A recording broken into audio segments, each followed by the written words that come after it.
Madam Deputy Clerk, the time is 7 o'clock. I'm going to call this public planning meeting to order.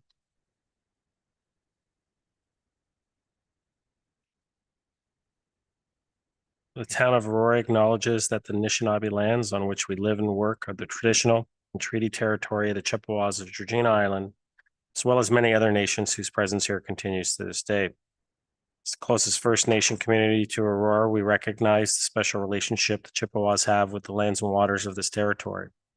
They are the water protectors and environmental stewards of these lands, and as a municipality, we join them in these responsibilities. We further acknowledge that Aurora is part of the treaty lands of the Mississaugas and Chippewas recognized through Treaty Number 13, as well as the Williams Treaties of 1923.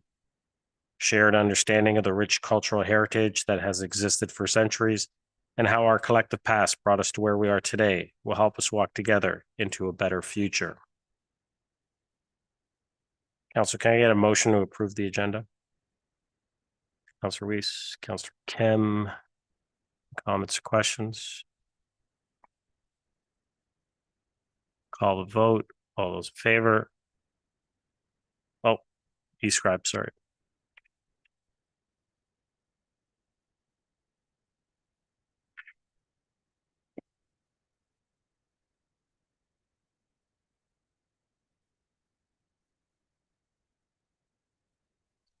Councilor Gardner is yes. Councilor Weiss is yes.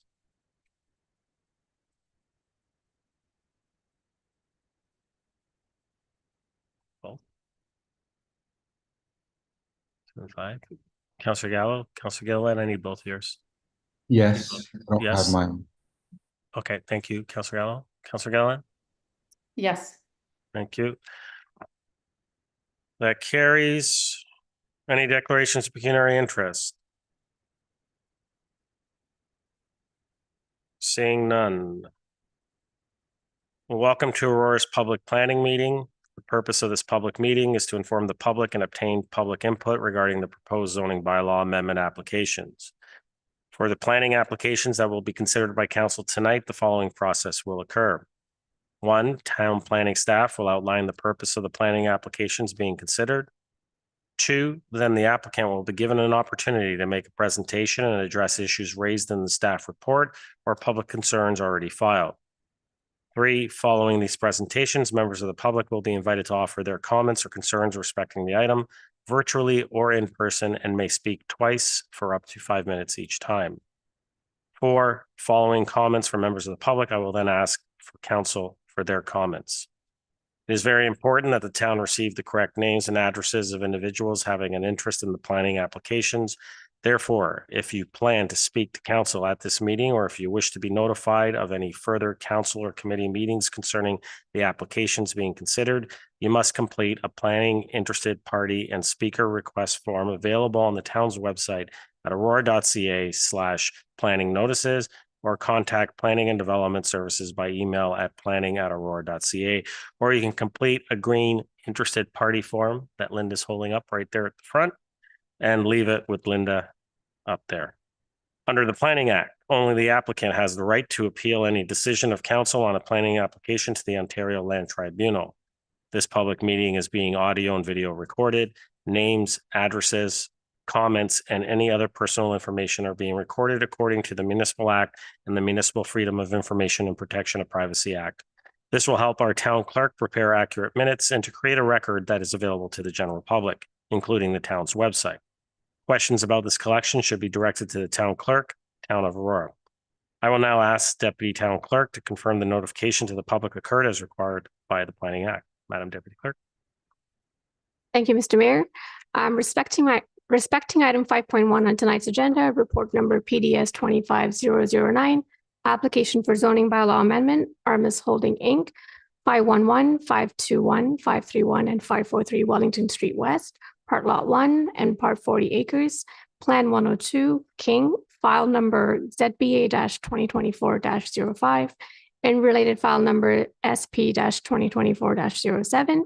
A notice of public planning meeting was mailed to all address property owners within a 120-meter radius of the subject lands, published in the local newspaper, posted on the town website, and posted on signage on the subject property. Public notification has been provided in accordance with the Planning Act.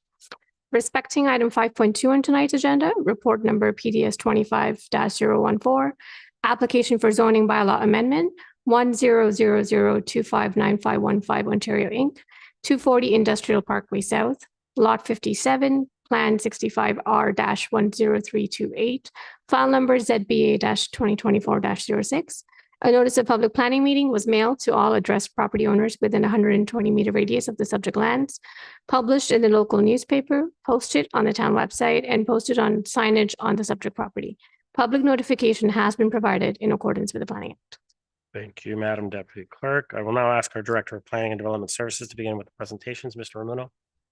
Thank you, Mr. Mayor. I'll ask our town planner, Felix Chow, to provide an overview of the planning application, and then we can turn it over to the applicant's planner, Mr. Nick Pileggi. They also have a presentation on the application. Felix. Felix.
Okay.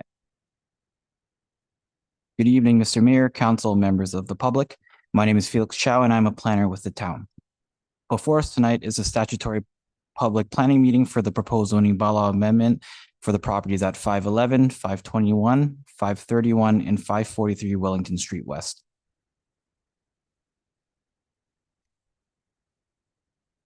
The above slide provides a site context of the subject property and the surrounding area from an overhead view. The subject property is approximately 650 meters east from the Bathurst and Wellington intersection and 400 meters west of the Murray Drive and Wellington Street West intersection. The property is also in close proximity to the Aurora High School and Wellington Public School.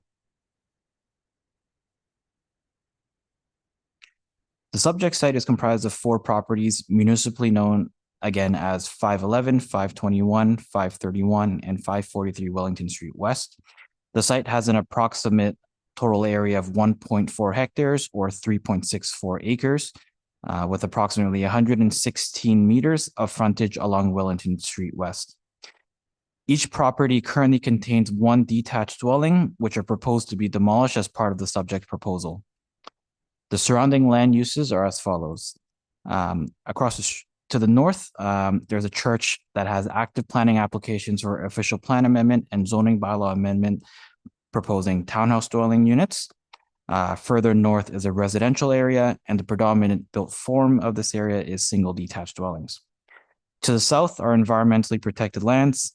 Further south is a residential area, primarily consisting of detached dwellings. To the east, residential lands approved for 11 single detached dwellings.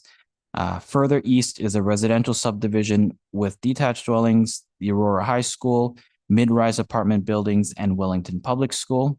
And to the west are existing residential lots consisting of detached dwellings.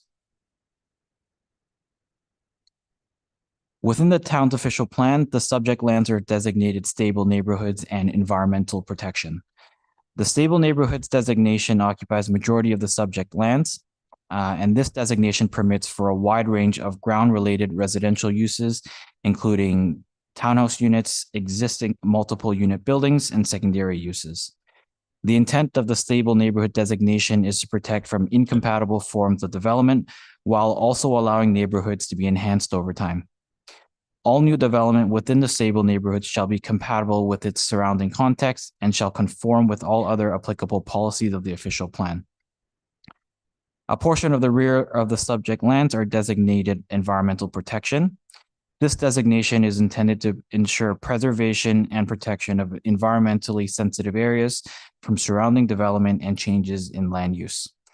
The entirety of the proposed development is outside of the area designated environmental protection.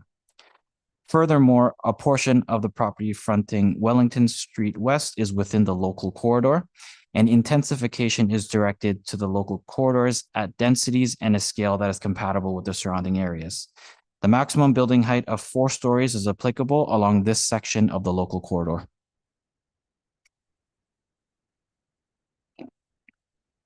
The subject properties are currently zoned Estate Residential Exception 14 or ER 14 within the town zoning bylaw 6017 as amended. This estate residential exception zone permits a detached dwelling along with specific siting specifications pertaining to the setbacks of the property. The proposed redevelopment of the property seeks to facilitate the development of 116 back-to-back stacked townhouse dwelling units within 4 blocks. The proposed development consists of 123 residential parking spaces and 23 visitor parking spaces. The applicant has demonstrated a temporary right-in, right-out access onto Wellington Street West. The subject lands are intended to be connected through a private roadway with the residential lands to the east, approved for 11 single detached dwellings at 497 Wellington Street West. These 11 lots have been approved and serviced. However, the detached dwellings have not been constructed. When the internal road becomes connected, it's the intention for the temporary right-in, right-out access to be removed, and access onto Wellington Street will be exclusively through the private road connection to the east. This slide provides conceptual renderings for the proposed stacked townhouse buildings. The units will range from approximately 410 square feet to 915 square feet, and a total of 146 parking spaces, inclusive of residential and visitor parking spaces, will be provided all underground. Buildings will front onto a private road, which is subject to the future plan of condominium application. With that said, the overall zoning must be in place prior to any further plan of condominium application.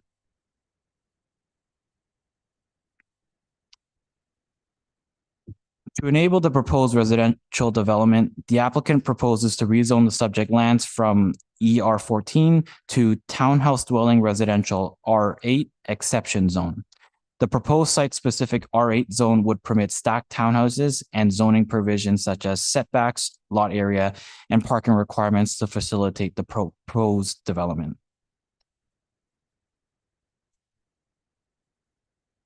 In addition to tonight's statutory public meeting, the applicant hosted a community information meeting on December 3rd, 2024. At that meeting, there were various comments and discussions surrounding the proposed development, including questions about parking, vehicular access, and green development standards. It is important to note that review of this application is ongoing by town staff and other agencies, including York Region and the Lake Simcoe Region Conservation Authority. Professional plans and studies which have been submitted by the applicant are still under review. The proposed application has been circulated for review and comments, and staff have identified the following matters to be addressed: conformity to the provincial policy statement, growth plan, and local policies, detailed review of the proposed site-specific zoning standards, review and confirmation of the environmental protection limits on the subject property, the availability of municipal servicing capacity, and other technical matters which will be addressed through the concurrently submitted site plan approval process. All comments, including any additional comments received from tonight's public planning meeting, will be required to be addressed by the applicant, with further detailed review of the proposal to occur. When appropriate, a staff report with recommendations will be brought forward for council's ultimate consideration. Again, a future plan of condominium application will be required and directed to council for consideration. All interested parties will be notified of updates relating to the subject applications. Staff remain available for any questions tonight and moving forward in this process. Thank you. Thank you, Felix. Mr. Romero? Mr. Mayor, I think at this time we can call up the planner for the applicant, Mr. Nick Pileggi.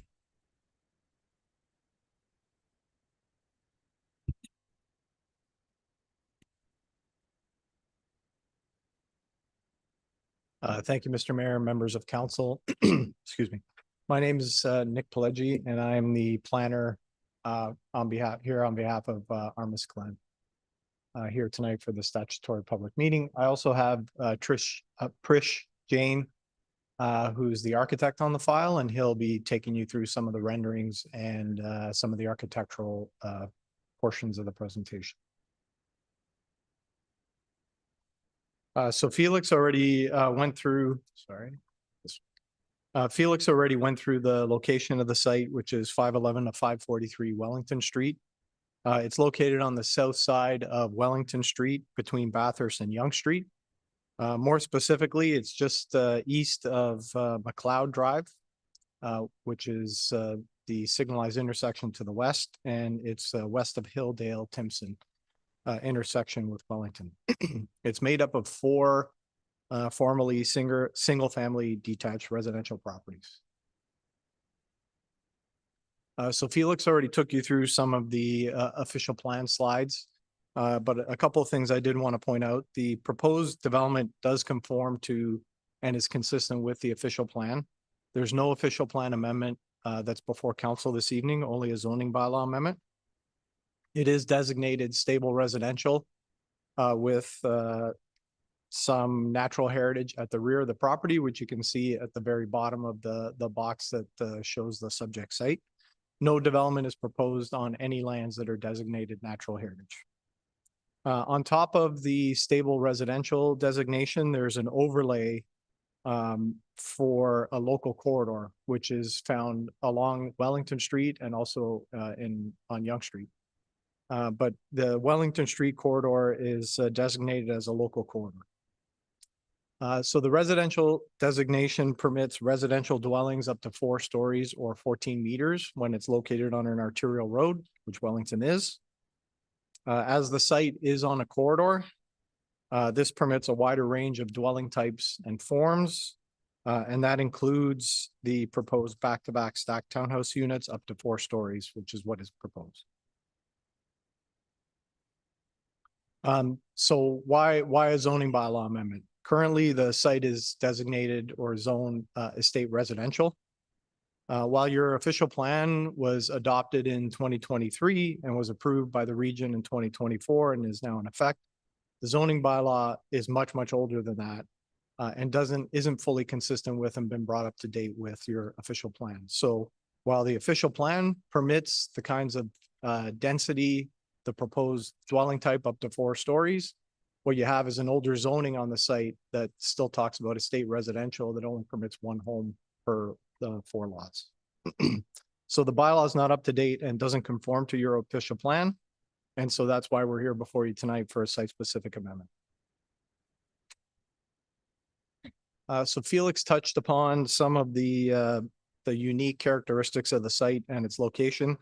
Obviously, the fact that Aurora has designated it as a corridor, you've done that for a reason. So Wellington Street is a major artery through the town.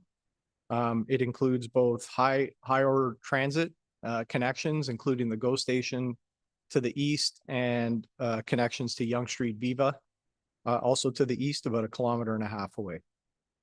Also in proximity to the site within walking distance, you have a high school, you have an elementary school, you have Commercial Plaza on the north side of Wellington, just east of the site.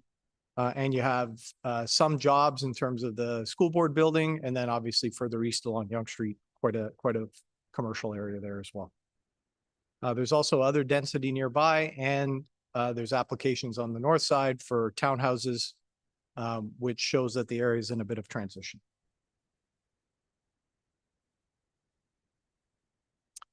So I'll just go through some of the structural elements of the site plan before I pass it to Prish. So there is an east-west private laneway that's proposed from across the entirety of the site. On the east side, that connects with the 11 unit development just to the east of us. And the intention of the connection is to go all the way to the west and connect with any future development applications that may come west of us and connect to the McLeod signal. So what you're seeing as well is a connection to Wellington Street. That's shown as based on our discussions with York Region, as a temporary connection. Obviously, the intent here would be that any connection to the east would happen through the 11 unit subdivision to the east of us. Any connection to the west would go to McLeod, to where there's a signalized intersection. And at that point, when that connection is made, then the central connection to Wellington Street can be removed. But in the interim, it would be there to provide right in, right out access to Wellington Street. So the form is back-to-back stacked townhouses with 116 total units and 146 proposed parking spaces. The units are 4 stories and they're stacked on top of each other. So basically there's a unit at the ground level, which is made up of a 2-story unit, and there's a unit above that with a 2-story unit. And Prish will go through that a little more specifically in his slides. Parking is located largely underground. You can see on the site plan a few lay-by spaces adjacent to the central amenity area, but the majority of the parking is underground. You can also see along the south end of the property that more than half the site is set aside for green space or enhanced buffers related to the natural heritage area. And in some cases where it's not within the natural heritage or buffer, there is the opportunity for some limited open space amenity. And you can see that in the east side, that's programmed with some picnic tables and some other amenities. And then on the west side, it's more of just an open space, open area without any program space for just, natural heritage enjoyment. And that green space will also be enhanced as part of the applications. So I'll pass it over to Prish to take you through the renderings and the section drawings.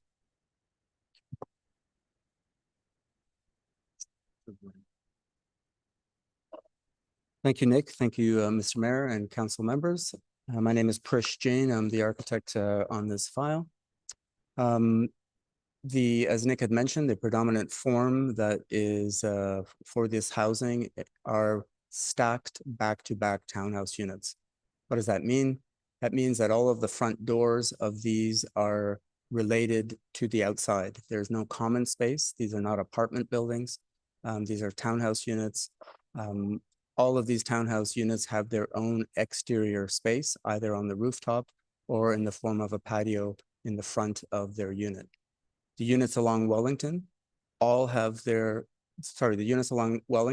front doors both along Wellington and along the new private drive to the rear. The new private drive to the rear, all the front doors to the units facing the green space have all of their front doors on that private drive. So again, just to distinguish, the townhouse forms along Wellington have front doors on Wellington and on the rear, whereas the 2 blocks off of the private drive facing the green space all have their front doors along that private drive. All of the parking is below grade, aside from 3 short-term temporary spaces that are on the private drive. Otherwise, the entirety of the parking is located below grade and accessed via an elevator or by 3 stair access points distributed throughout the site. There's an outdoor space located adjacent to the green space at the rear of the blocks adjacent to the green space. And then, as Nick had mentioned, that the temporary access off of Wellington is there until the site to the east is constructed and the road connection is made. I believe there was a bit of an error in what was cited before. The smallest units are not 400 square feet. All of these units are 2-bedroom units.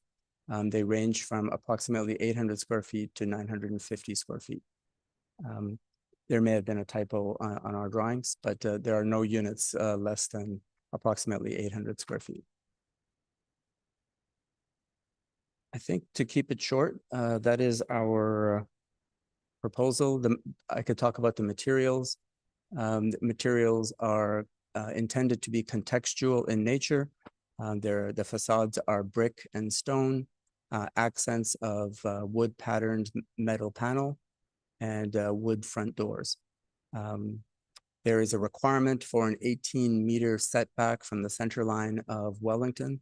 This proposal exceeds that 18-meter setback from the center line of Wellington. In terms of the sectional information, here you see the parking located below grade, the access points. The predominant form is in fact 3.5 stories above grade, although it's a 4-story stacked townhouse. The predominant portion that is above grade, however, is 3.5 stories. In the bottom section, you see the road and the private road in the middle, and then the access to that private garage. And as was pointed out earlier, there's no portion of the built form that is proposed or encroaches into the natural heritage portion at the rear. This is the below grade parking that's accessed from grade from the center of the site.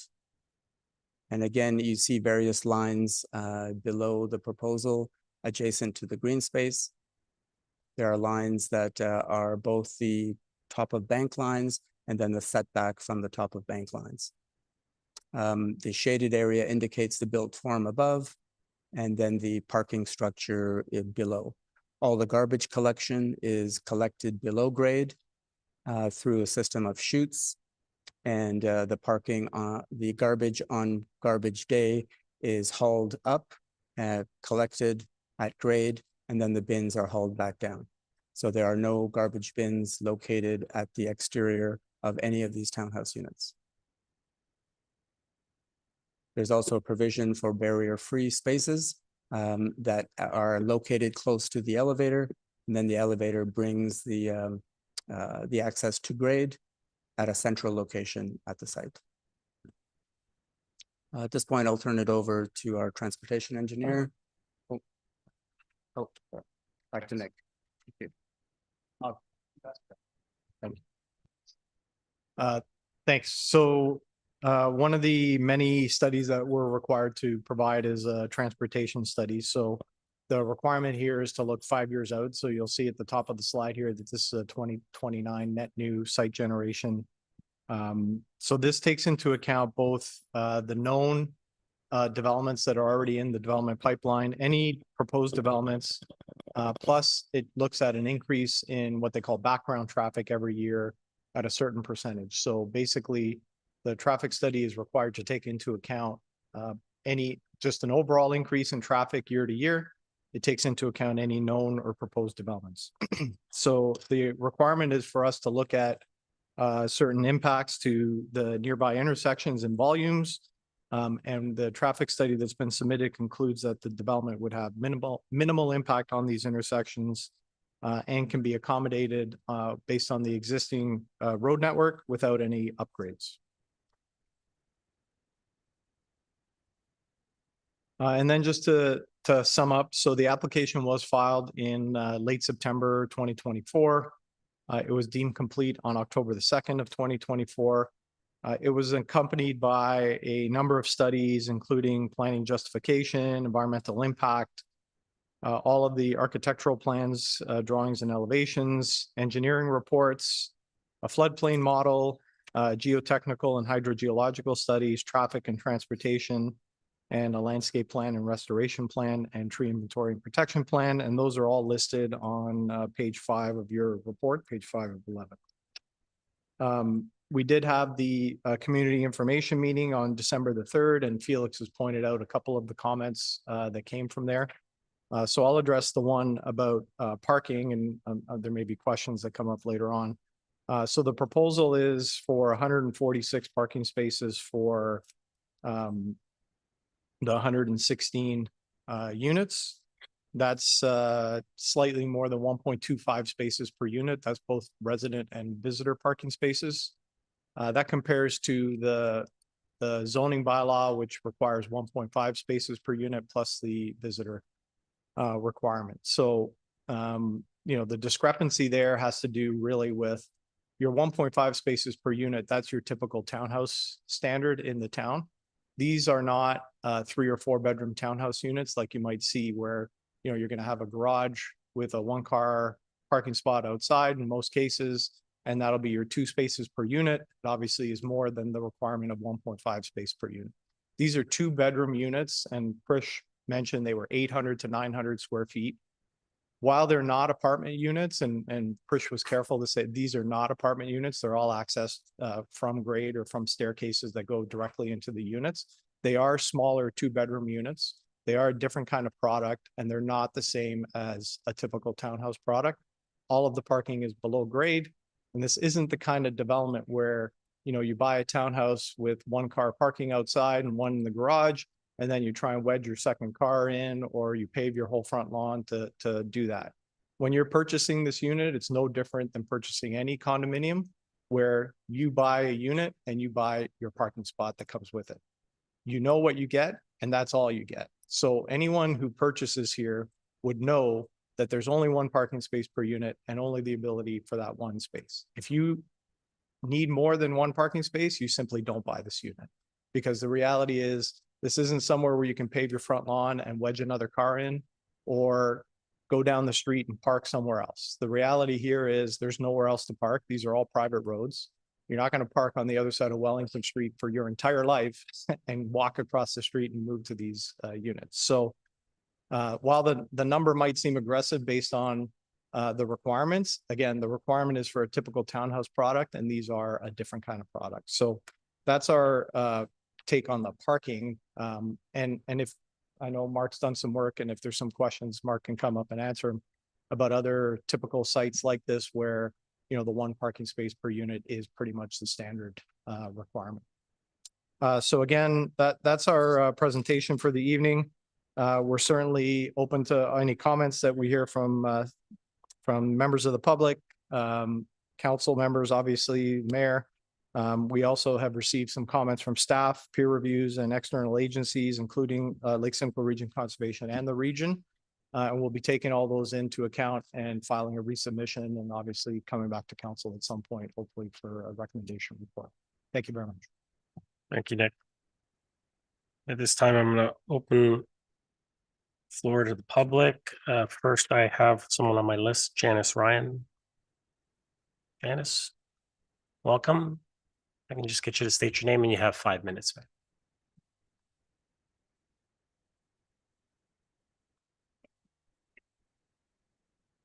Good evening, Mr. Chairman and council members. I'm Janice Ryan. I live at 19 Dinsmore Terrace here in Aurora.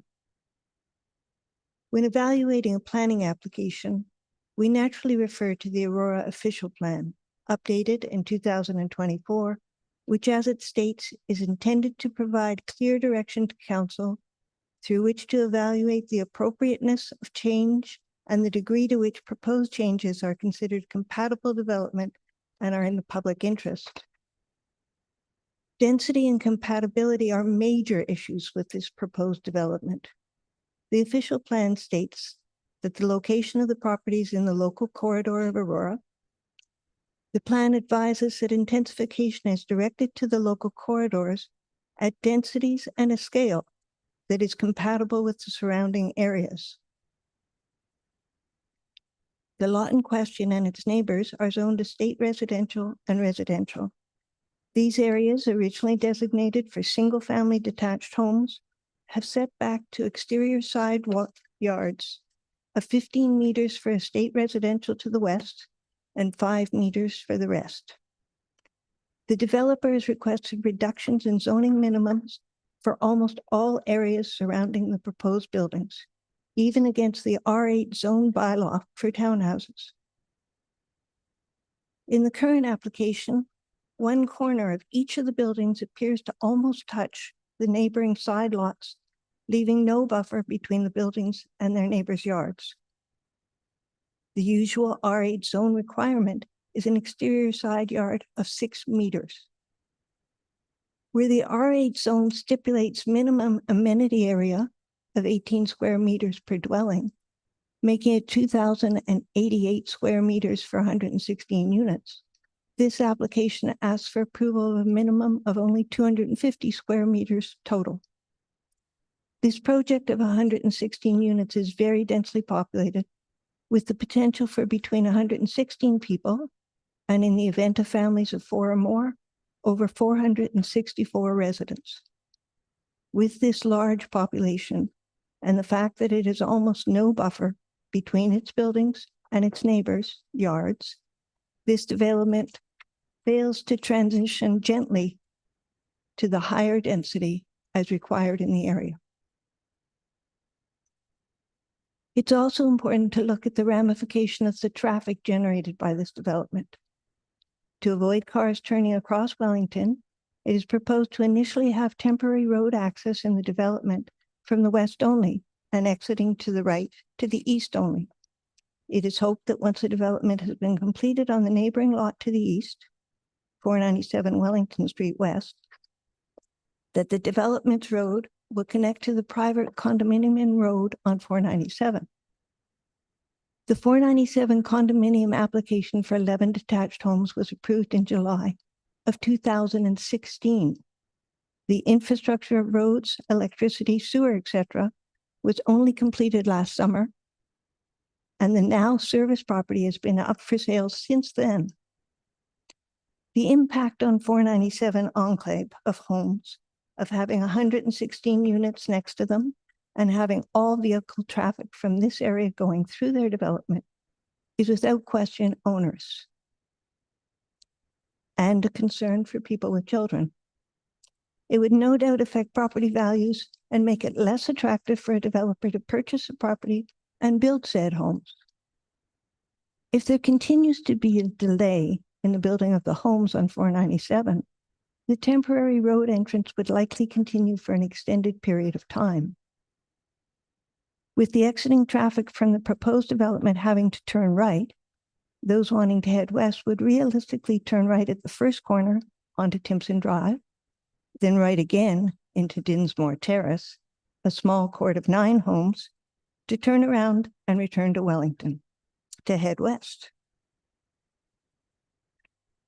It is likely that 116 cars would make these turns every time their owners wish to head west. For those working west of Aurora, this would be almost daily. This would definitely negatively impact this quiet little court and the properties on Timpson, and should not be allowed to happen. Thank you. Thank you. Are there any other members of the public that would like to?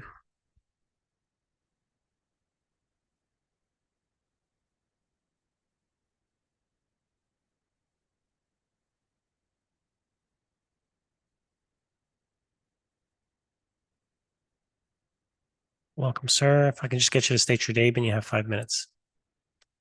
My name is Nick Barbonardo, and I live at 27 Gilbank Drive, which is a stone's throw from this new development. There's a few things I want to, I'm not organized, and I'd like to thank the lady that just spoke for being so thorough. On one of the maps, the development maps, there was something that was neglected on the north side. There was another development by the church off of Lacey Court. It was not added. That's another 25 or so units. And obviously the development of the 12 or so that immediately to the east that are not being developed, probably because of this big development. I don't have statistics, but in my knowledge, most households have 2 cars. You need 2 people to go to work to pay these mortgages, and there's only going to be 146 spots. And I'm thinking 232 vehicles possibly in these units. So the concern of not only traffic, but where these vehicles are going to go is a concern for me also. I think that's pretty obviously. I don't like these tall stacked buildings. Well, I shouldn't say obviously. The ones across the street, I believe they were supposed to be a 3-story structure, and they came down to 2 stories, or it's under review for that development. I just think it's too big a project for such a small area. I spent 2 minutes waiting on McLeod to get out now onto Wellington to make a left. I don't know what's going to happen when another, 500 cars are added to 250 cars are added to that equation.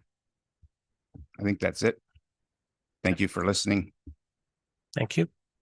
Any other members of the public?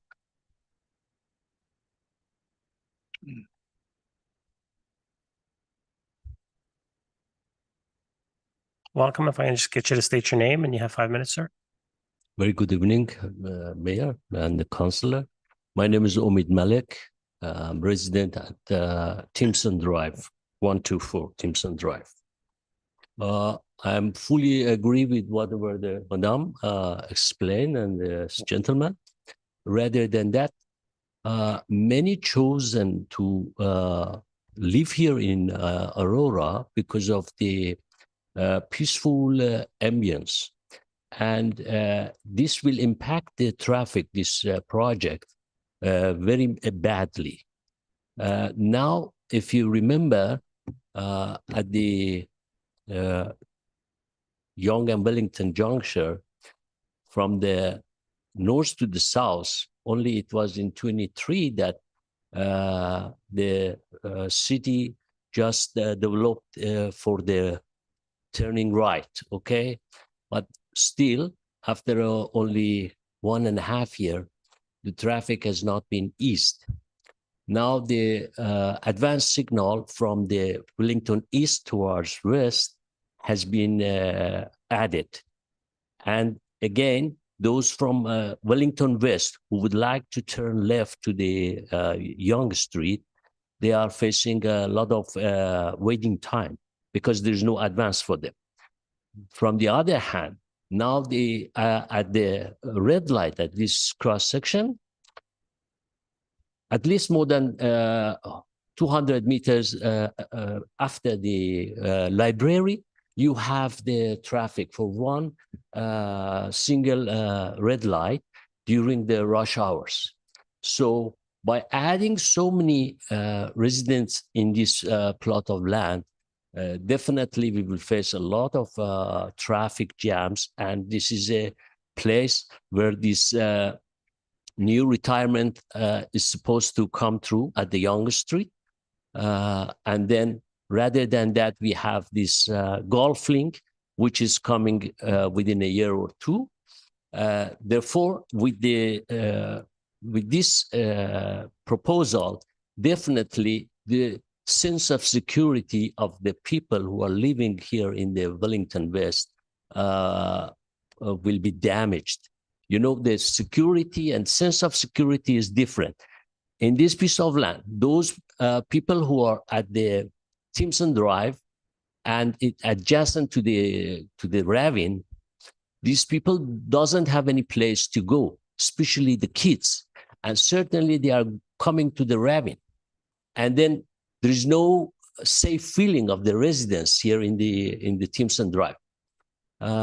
Definitely we will submit our objection to the council and to the mayor itself in written by next Monday. Thank you very much for your attention. Thank you. Are there any other members of the public? Yep, come on.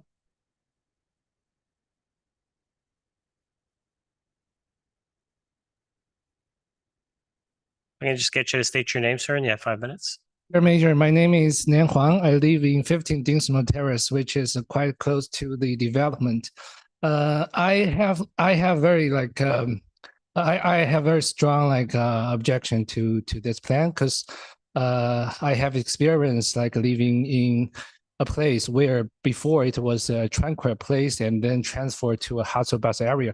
I lived in Oakville before, and the reason I chose Oakville because Oakville is a peaceful place, and I live in a place called rural Oakville. If the planner, you should know that place.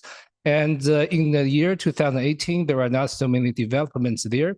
And we have a new school, which cost about like 20 million Canadian dollars to accommodate the new immigrants.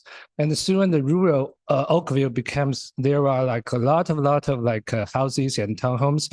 And you know what, for the new immigrants, they are like family usually have like two parents and at least 3 children, and they have like their grandpas. So you should be prepared that for each unit, you will have at least 6 or even 7 people there. And so soon the area becomes like very crowded. The newly built school, the 20 million Canadian dollar school, after 2 years in use, there are not enough space. My home is just 200 meters to the school, but they told me that you cannot go to the school. You have to like choose some school like 5 kilometers away.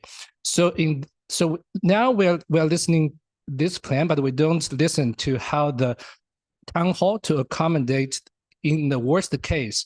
For example, this 120 town home, you should have a lot of children, and across the street there are also some like newly developments houses there. So you'd be prepared for the worst case, 3 children each home for the new immigrants, and how many schools you need. So we need to see that we have enough school. Then we can move on. Like, okay, so how about building some new houses for the new immigrants? And I totally agree with that gentleman. He said like the reason we moved to Aurora because its benchmark iconic is the peaceful and the tranquil city. I think this like crazy 120 stacked townhouse will like definitely like destroy this like iconic thing. And another thing is like you hand over this part to a builder. This is a reservation area with a very beautiful like ravine area, and you should have very like skillful like a legal top 1 builder to handle this like area. But when I search the website, this like called Armis holding, you go to their website. The website is like called.io website, and their company name is like Urbanate company, and they have a lot of like ongoing projects. It seems that Armis Holding is just want to like make some place okay for build, and then they assign the place to other like contractors. How you can make sure the area is handled by the first class contractor? So this is my concern. And another thing is for the fairness of the procedure. Like on December 3rd, we have the first meeting, but like I think the city did not make sure that everyone interesting party received the meeting notes. And December 3rd is like a winter break. Many people is like on vacation. For me, is I was in LA, so you should provide a Zoom link for people to participate like remotely, but there's no such things.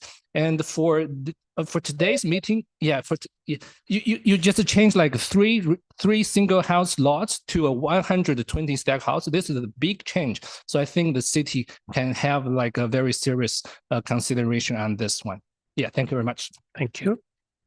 Is there any other members of the public who would like to speak? Oh, so I'm just going to ask anyone for the first time. Oh, okay, sir, come for the second time if you like. I just get you to state your name again, and you have 5 minutes. Yes, I have 2 kids. One of them graduated from Aurora High School last year, and the other one is still there. And from this year, Aurora High School has changed their timing because to accommodate more students.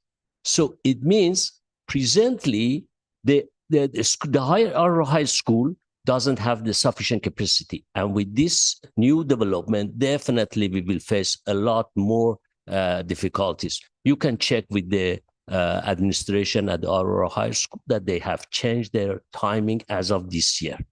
Thank you very much. Thank you. Are there any other members of the public who would like to speak on this matter?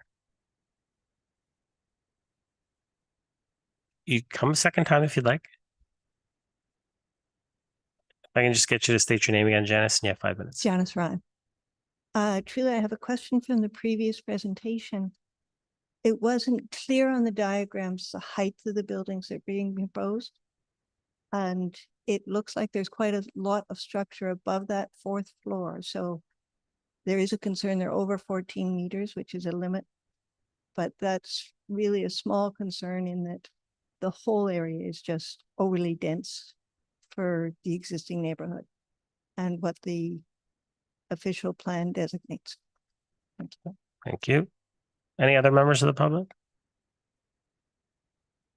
Well, we don't really take, I mean, you can ask a question and maybe one of the counselors will ask it for you, but we don't necessarily take questions, but yep, you can come on up for a second time.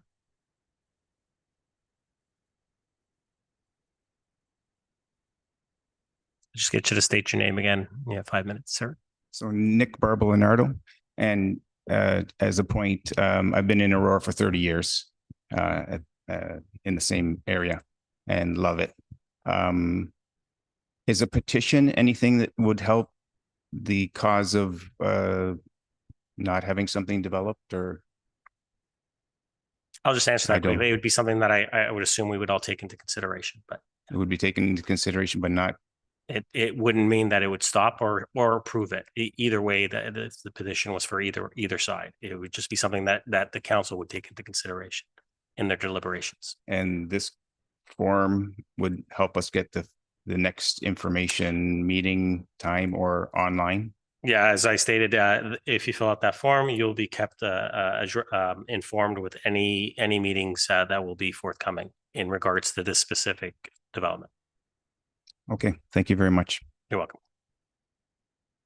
Any other members of the public? I'm going to close the public portion of this meeting. Council, the recommendations that the report number PDS 25-009 be received, and 2, that the comments presented at the statutory public planning meeting be addressed by Planning and Development Services in a report to a future committee of the whole meeting. Did someone want to move that recommendation? Councillor Kim, is there a seconder? Councillor Thompson, thank you. Any comments or questions to the applicant or to the report?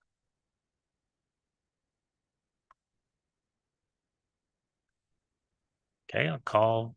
Oh, all of a sudden they all come up. Councillor Gardner. Thank you, Mr. Mayor. I don't know exactly where to begin. I certainly completely agree with Ms. Ryan. She's quoted from our official plan.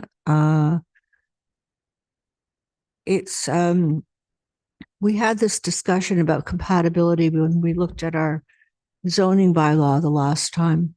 And to me, it's very clear what compatibility means. And this is the farthest in our zoning. It goes to R8. R8's the highest density. It's in no way compatible. I didn't even take the gentle transition into account, but certainly there's no gentle transition. Through you, Mr. Mayor, to I don't know who, talking about the buffers to the residential area to the west, what are those setbacks? Roberto? Through you, Mr. Mayor. So one thing we're going to look at is buffers to the environmental protection area, but I can ask Felix to identify setbacks to the easterly and westerly properties. Those are zoning bylaw setbacks. I believe currently they're proposing about 2.5 meter setbacks on either side yard to the east and west. We will also be confirming as part of our review whether the appropriate buffer is in place to the EP lands to the south. But again, as we've heard, the development as proposed is entirely within the developable portion of the site. Counselor? Thank you, Mr. Muno. In fact, that is not 100% true, because if you look at the southeast corner, there's a piece of environmental protection land there that looks like it's, from everything I've seen presented, that looks like that it's going to develop. So through you, Mr. Mayor, to Mr. Muno, you could, I mean, you can go out, you can go into the Through you, Mr. presentation. Mayor, as I mentioned, this is our typical process. We've received comments from the Conservation Authority. Conservation Authority has been out to state the development limits. We're going to conduct our own peer review of the environmental impact study to verify that the appropriate buffers are in place as presented by the application. It's difficult based on the scale of this mapping, but again, that'll be part of our review when we report back to ensure that the appropriate buffers are in place to the EP area to the south. Counselor? Even in the slide that says existing official plan designation, on the southeast corner, there is a slice of green, which means it's EP. So it's showing even in our own information that there is EP there, notwithstanding what the Conservation Authority will do. But I think when we're presenting to the public, we need to make sure we're 100% factual. There is, the developer said that, I believe the developer said, or somebody from their team said that this is a different kind of development. In fact, we have this development at this kind of development at Yonge and Wellington on the northwest corner where we have stacked townhouses. So we are familiar with it. I did vote against that one because it certainly wouldn't be accessible to seniors who were trying to allow them to age in place. All municipalities are trying to allow seniors to downsize and age in place, and that certainly wouldn't be accommodating to seniors. I have a new granddaughter. I can't imagine somebody carrying all those things up a couple flights of stairs, but that is beside the point. If this is in Toronto, I've seen this a lot. So it is not an uncommon kind of development. The question is, do we want that in Aurora? I don't think so. Mr. Muno, can you tell me where we're talking about the local corridor? We're talking about Wellington, because it says in the report that part of this is in, I thought it said part of this is in the local corridor, but could you please clarify that for me? Mr. Romano, can you clarify local corridors and as of rights on property? Certainly, through you, Mr. Mayor. First, the 2010 official plan identified the area as stable neighborhood, which permits as permitted dwelling types townhomes. Last year, council approved a new official plan where we imposed a local corridor along all regional roads. In this case, local corridor extends along Wellington, along the both sides. So the southern portion or the northern portion of the lands are entirely within the local corridor. And the local corridor in the official plan permits a variety of housing types to a maximum of 4 stories. What's being proposed here is a 3.5-story stacked back-to-back townhouse development. Councilor? Thank you, Mr. Muno. The way I was understanding it was, is that the development, as you said, is the whole development is on a local corridor. Just because its boundary is bounding on one side, I'm sure it's not bounding, on the north side, it's still a local corridor. So I can understand the height restrictions. And also we want to intensify we're supposed to intensify and we want to. And one of the reasons we want to intensify is to allow more people to live here in more affordable housing. I didn't ask the question and I don't think I'll get the answer, but I don't think this is going to be affordable housing or even attainable housing. We'll see how that works out. I have a concern to the developer. You're talking about parking spaces, and it says, this is on the project slides. It says 116 stacked townhouses, 123 resident parking spaces, and 23 visitor. So that is, and then it says that it's right after that, it's going to be a 1.5 space per unit. I don't believe that's correct. Nick and Counselor, you're at 5 minutes, so I'll get Okay, this thank answer you. and then I'll move to the next counselor. Thank you you. through you, Mr. Mayor. I noticed that in I think it's probably a typo in the staff presentation. It was not in our presentation. I think he meant 1.05 spaces per unit. So the 123 over 116 is 1.05 and then 0.2 spaces per unit for visitors. And I mentioned in my part of the presentation, 1.25 total spaces per unit, resident and visitor bundled. So that's what's proposed. Thank you. Thank you. I have Counselor Weiss next, and then just so everyone knows, Counselor Gilliland, then Counselor Thompson, then Counselor Gallo. Okay. Counselor Weiss, go ahead. Thank you, Mayor. I had also a question about affordability when I saw the 410 square foot. But there's been no attempt at all from you as a developer, through you, Mayor, to look at the 25% that we have in our affordable housing action plan, that all development should be at least 25% affordable according to the evaluation of what affordability is, through you to Mr. Pelleggi. Nick.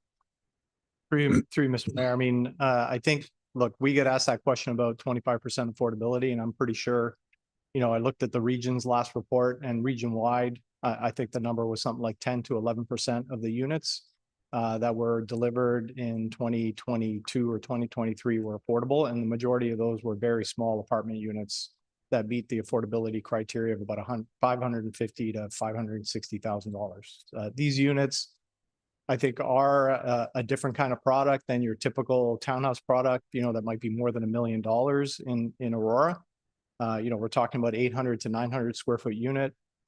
Probably, again, I don't know based on market for this type of a unit, if it's 1,000 or 1,100 a foot, you're looking at units that are about $800,000 to $900,000 possibly, which, are certainly a more affordable product than a 1.2 or $1.3 million townhouse, but would not meet the affordability criteria of $565,000 at the region's number, which is frankly, that's just not something that a developer, any developer, is going to be able to discount a unit $300,000 or $400,000 to meet that criteria without help, frankly. Counselor. Well, this council passed an affordable housing action plan, and item number 8 on page 18 suggests that 25% has to be affordable. And so the answer is no. I want to ask a question for stable neighborhoods through you to probably Mr. Ramuno. This is stable neighborhoods.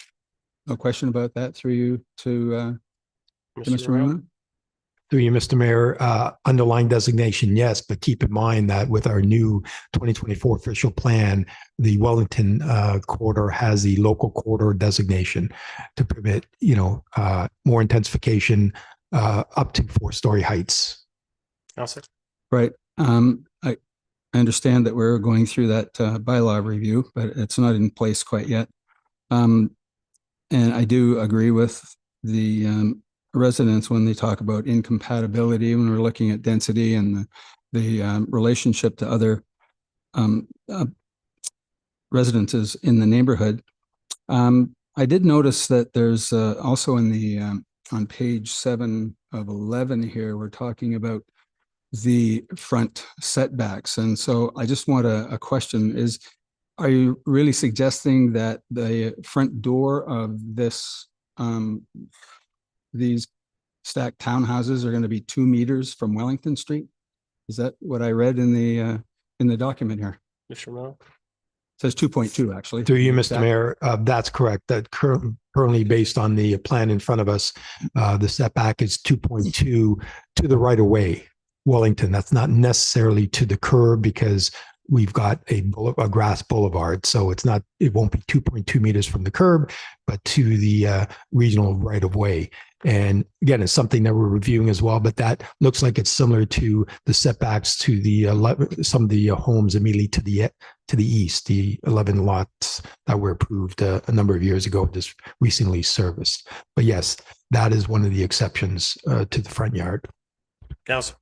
Thank you. And through you again, Mr. Mayor, to Mr. Ramuno, the other thing that concerns me is the amenity space that is there 6 times smaller than what is recommended for the townhouses that had the amenity space of 18.59 meters. But when you average it out, it's 2.15 square meters of amenity space. And so I'm just concerned about the amenities that are going to be available. It seems like there's a lot of density being piled in here at the expense of perhaps parking and lot coverage, et cetera. So can you verify that the amenity space is 6 times less than what is required?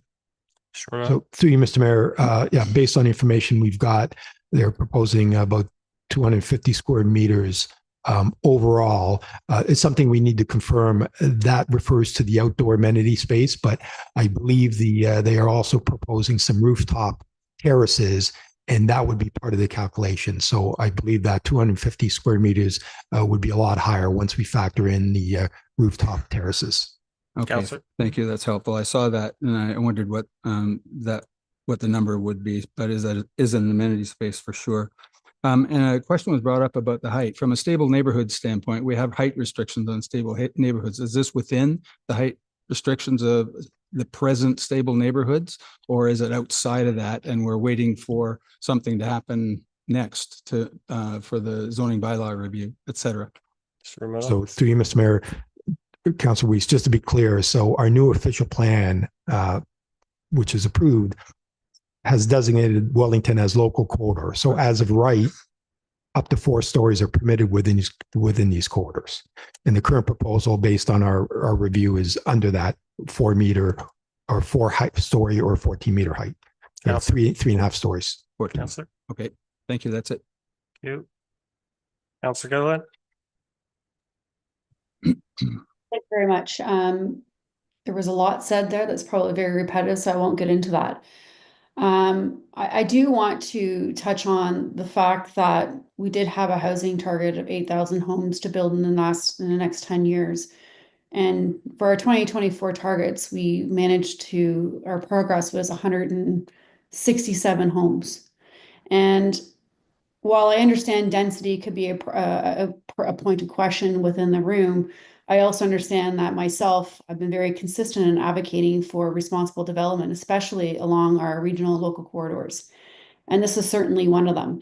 And I don't want that to become deterred as to the type of development that we're trying to encourage in order to provide some housing within our town. And I can assure you, knocking on doors, that was the number one complaint and concern for people in Aurora, is that there's not enough housing in Aurora. And we all pledged to increase the housing density in Aurora in responsible places. And I've been a very strong advocate along regional and local corridors. And this is a project where I feel that where there is as of right at 4 stories. And we've talked about this within our OP. We advocated, we had conversations around the council table, all encouraging higher density along these corridors.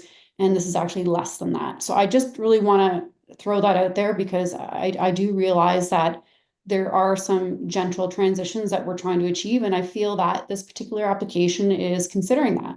Now, having said that, I do have some concerns about some of the things the residents have said, and in particular, the amenity space. I would like to see an increase in that amenity space. We can do better. Definitely with the community that is intended to live in this area here, they're not going to have access to playgrounds and places to play in a very accessible way, because you are crossing a very busy street. You don't have access necessarily to the playgrounds directly on the south, because you are divided by conservation and creek area. And so I do believe that an extended playground and an area for families there is something that this development should be working on. As for parking, I know that we have less than is almost 1, even 0 minimum parking at Yelling and Wellington. I know times are changing. I'm happy to hear at least it's 1.5. Do I want to see some more parking? Absolutely. Just given the area, we are far away from retail shops and the Yonge and Wellington. Is there active transportation increasing? Yes. Did we just approve an active master transportation plan? Yes. And I have been advocating hard with the region. I know, Mr. Mayor, you have as well, that we need to see more of these active transportation corridors, especially along Wellington, that's going to connect the east to west, and that's a challenge. But right now, what we're talking about is this development. I don't want to be standing in the way of proactively providing some houses for people in Aurora. Through you, Mr. Mayor, to Mr. Ramuno, just for some clarity, obviously we know that it's 4 as of right, and this is 3.5, meaning the half is the mechanical area. Do we have existing examples in town currently with this type of development? Mr. Ramuno? Through you, Ms. Mayor, yeah, we do have a few. I guess the first one was probably the stacked townhouse development at the northwest corner of Yonge and Wellington, Treasure Hill development. A little different in that they did have underground parking in that complex, but it was just per block. It wasn't underneath the entire site, and that was a little higher. That was up to 5 stories. The other couple that we do have were in our, we actually have a stacked townhouse proposal on John West Way, just up the road from Town Hall. A little smaller, but stacked townhouses, not back to back, by the Daniels Group. And then the same Daniels Group built another similar stacked townhouse complex in 2B at the just east side of Bayview, south of St. John's. And we do have some back to back towns in 2C as well, north of St. John's by Mattamy. So this is a different built form.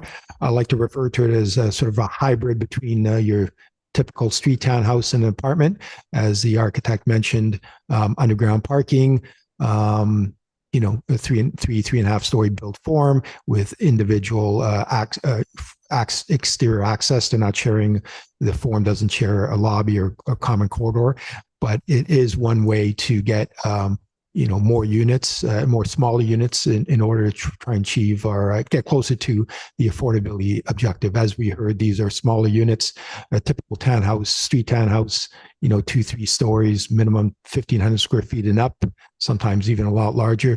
These, as we've heard, probably average 800 square feet. Councilor? Thank you. That was going to be my next question.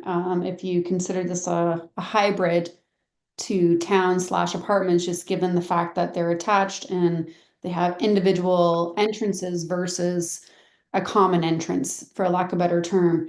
And it allows people to have a smaller unit, but have a little bit more individuality and access to their home, which is interesting. So I am interested in the fact that they have underground parking as well, and giving residents that primary access to themselves. So that's very interesting.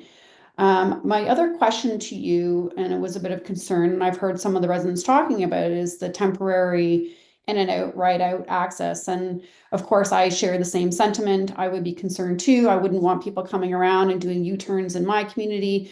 I totally get that. However, if you can clarify with that development that's next door, and I know this has been on pause as well, so that's why it's a bit of a red flag for me as well, is it an as of right easement that this development has, that once this development is built, that they are allowed to have that access right and left? Ramuno? Through you, Mr. Mayor, Council Gillian, that's correct. So when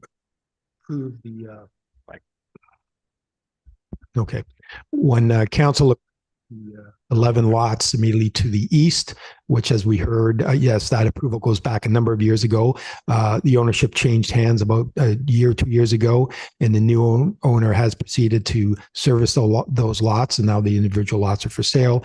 What was registered on title on that property was an easement to ensure that existing private road would connect to the west in order to ensure that there is access to the lands to the west.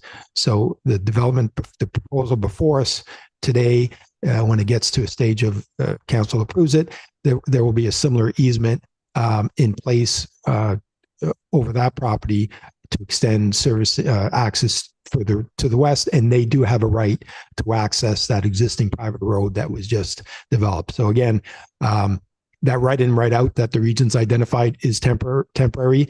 Eventually, the majority of the traffic will go through the lands to the east, out to Wellington, and that access is a full turn access at Wellington. Councillor? Thank you. I appreciate that.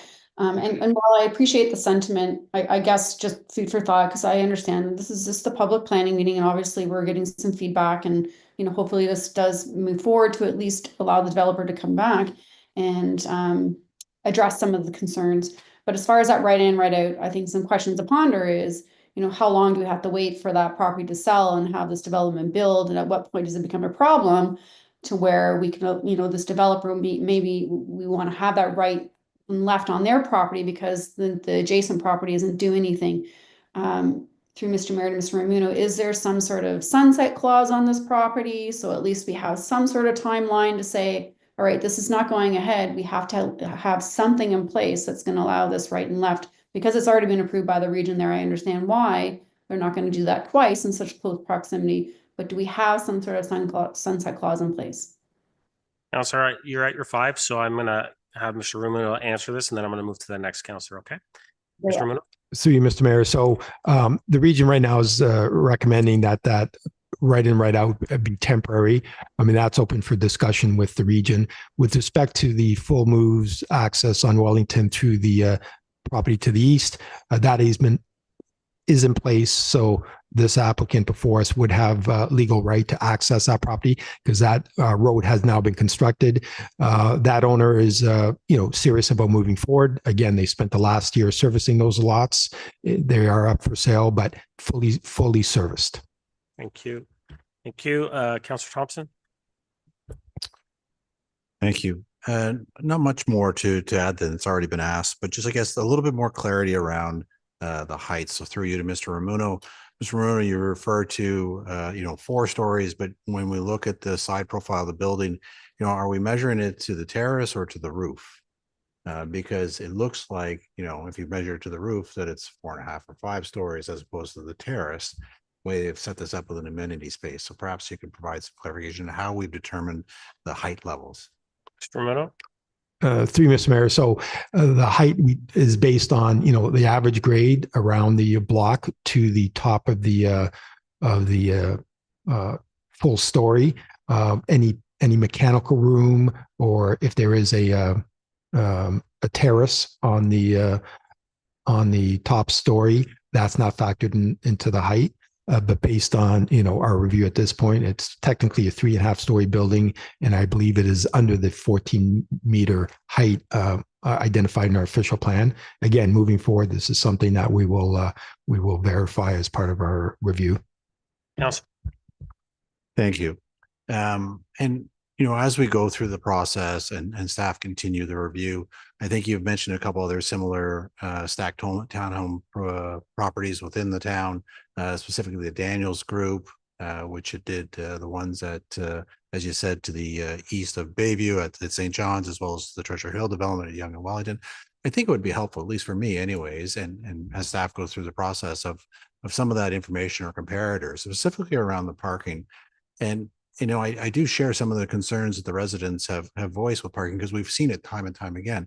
I get it that the developer will sell the spaces and it's buyer beware, but inevitably what happens is these issues come up after the fact. Especially, this is a property that's outside the MTSA, and the public transportation and so forth. There's not as much opportunities as it is for something that's in Yonge and Wellington or within walking distance to the GO train station, and there is no place for visitors or those that may need additional park space to go. And so I think it's important when we do our assessment that we take into consideration what we've seen elsewhere I know for myself in Ward 4, we have a condominium development in the Woodhaven property, and we've had lots of concerns from residents with regards to the lack of available parking and some of the challenges there, Del Manor and elsewhere. And those are the realities. As much as the developer may be able to put it into the contract and, people who are looking to purchase the property may be aware of it, inevitably these things come up. So I think it's just part of the assessment process and the information we can provide to council as we move forward in this stage. I do also agree with some of the concerns around density, and personally, I like to see the unit come down a little bit. I get that the housing development is needed. I know something is going to go there, but it does when you try and put it in the compatibility with the surrounding area, and from a density perspective. So again, what are some of the other comparators we can look to? I know that they pointed out to some of them in their development presentation, but there's other ones we can look at too, to ensure that this development is suitable and compatible and in keeping with what we're trying to do with the official plan. So those are some of the points I'd like to see as we proceed through this process in the next variation of our reports. Thank you. Councillor Gallo? Thank you. Most of my questions were asked. There's no point in repeating. I did want to share the concern that Councillor Gardner had regarding the reports and accuracy related to, I guess, the environmental protection area. It does say that the subject lands are partially within the Lake Simcoe Regional Conservation Authority regulated area. The entirety of the proposed development is outside of the area designated environmental protection. And it goes on to say later on in the report, and I guess this is where it will be ultimately finalized, the department and agency concerns that require further discussion. The second point, Lake Simcoe Regional Conservation Authority review and confirmation of the environmental protection limits on the subject property. So we should be careful in saying that it doesn't encroach or it does encroach.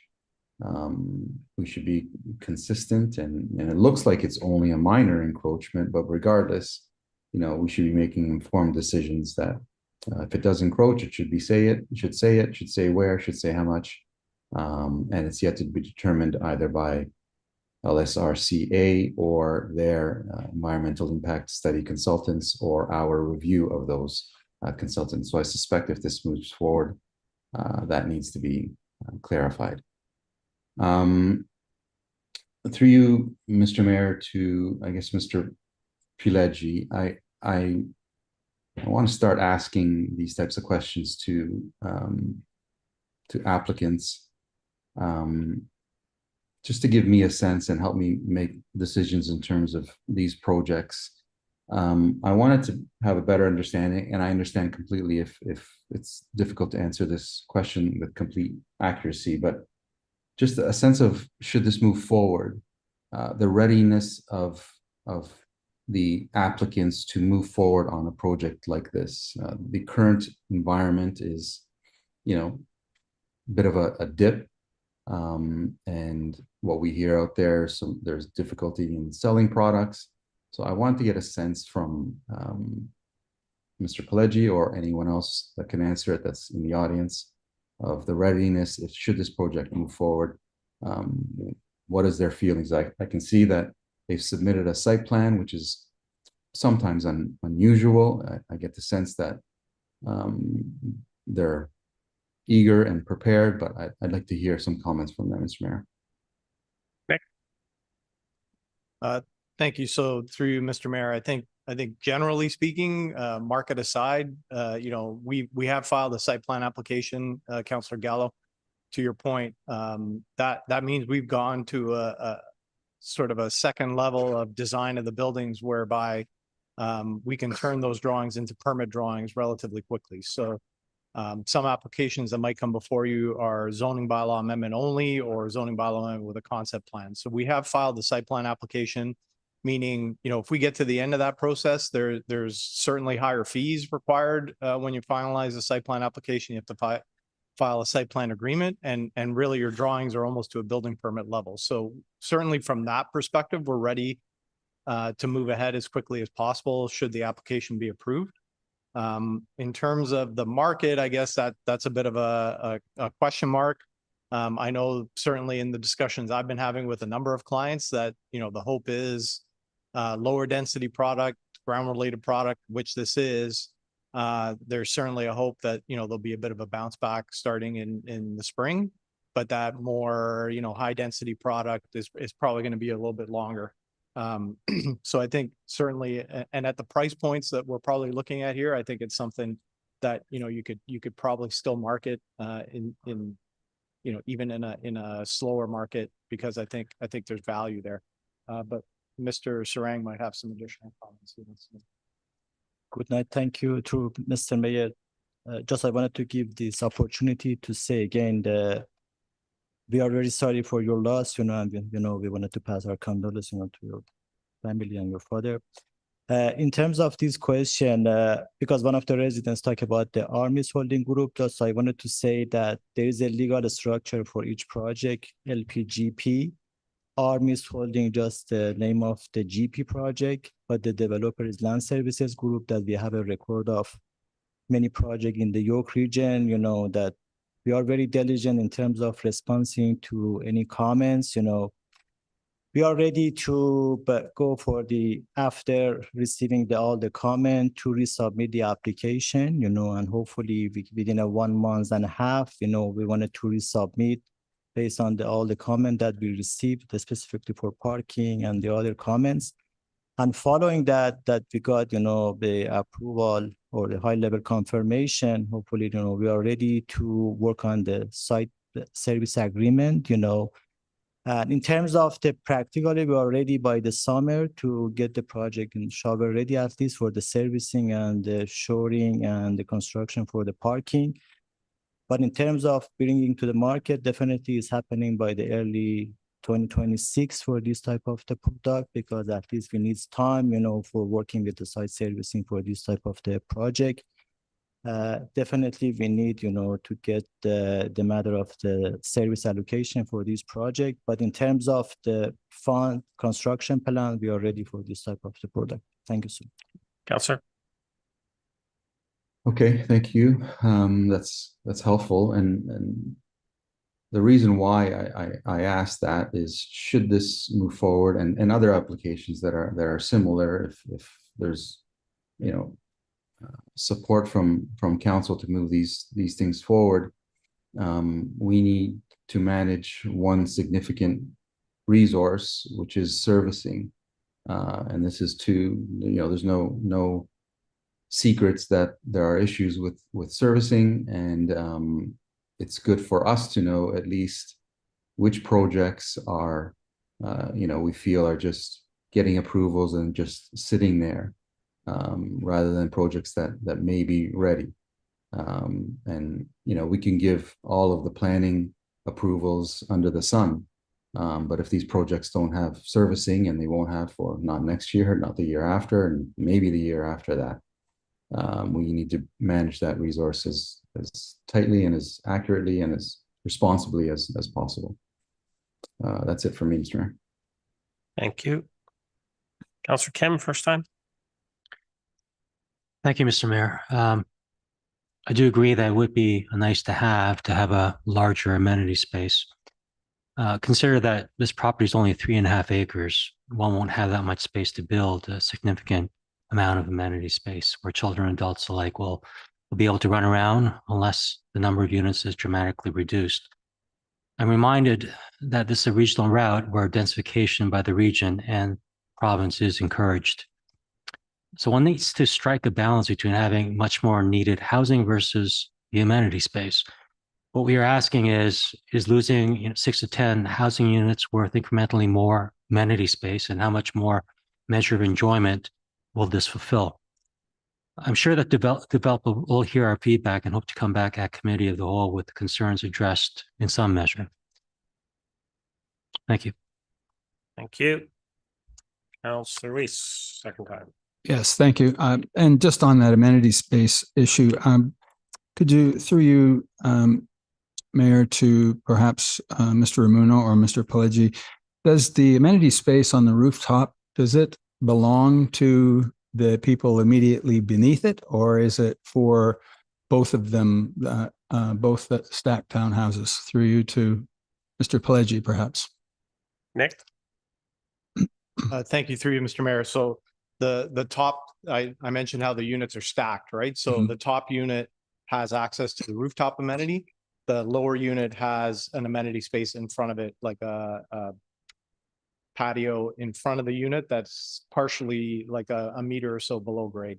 So that's where you're into the 3.5 stories. So that first story, you come down a couple steps and you have your patio area, and then you walk directly into your unit from there. Thank you. Sorry, I missed that. If it was stated before, it just came to my attention. I will vote to move this thing forward, but I do believe there's a lot of homework that needs to be done on this in a variety of ways before we get to approval at committee of the whole. I like what Councillor Thompson said. There's work to be done, and I think there can be things to bring the density down slightly. Had a little more gentle densification in this development, and of course we have the accuracy around the environmental protection areas. So, notwithstanding the front yard setback and all the rest of it, I think there's some work to do, and I don't want to hold this up any longer. But I don't want us to approve something that we don't really feel is the right thing for our community. So that's my last statement for tonight on this. Thank you. Councillor Gardner, second time. Thank you. Through, well, first of all, I guess Mr. Muno, I have my own zoning bylaw copy, so I've never looked on the town's website. It says the current zoning bylaw basically hasn't had a comprehensive review since 1979.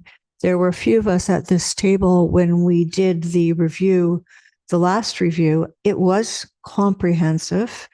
And so I don't know why it says we haven't had one since 1979, which really is laughable and would certainly be wrong. And it also says on this page from the town that the town's official plan came into effect on August 14th, 2012. So would you ensure that the correct information is online so that our residents and the people who may be applying to develop in Aurora will have the correct information? Thank you. To the developer, clarification, because Councillor Gilliland and probably members of the public who are listening are still confused about the parking ratio. It's not 1.5. I believe it's something else. Would you be able to tell us the correction? Nick? Sure. Through you, Mr. Mayor. So I think I mentioned the 116 units and 123 resident spots. That's 1.05 spaces per unit, 0.2 spaces per visitor, which is another 23 spots. That's 146 spots total for the 116 development units, and 1.258 blended between the two. Thank you. Thank you. And I don't really want to waste my time, but to the resident who came forward on a main street that has transportation, we are trying to, and that is relatively close to the GO station or to Viva.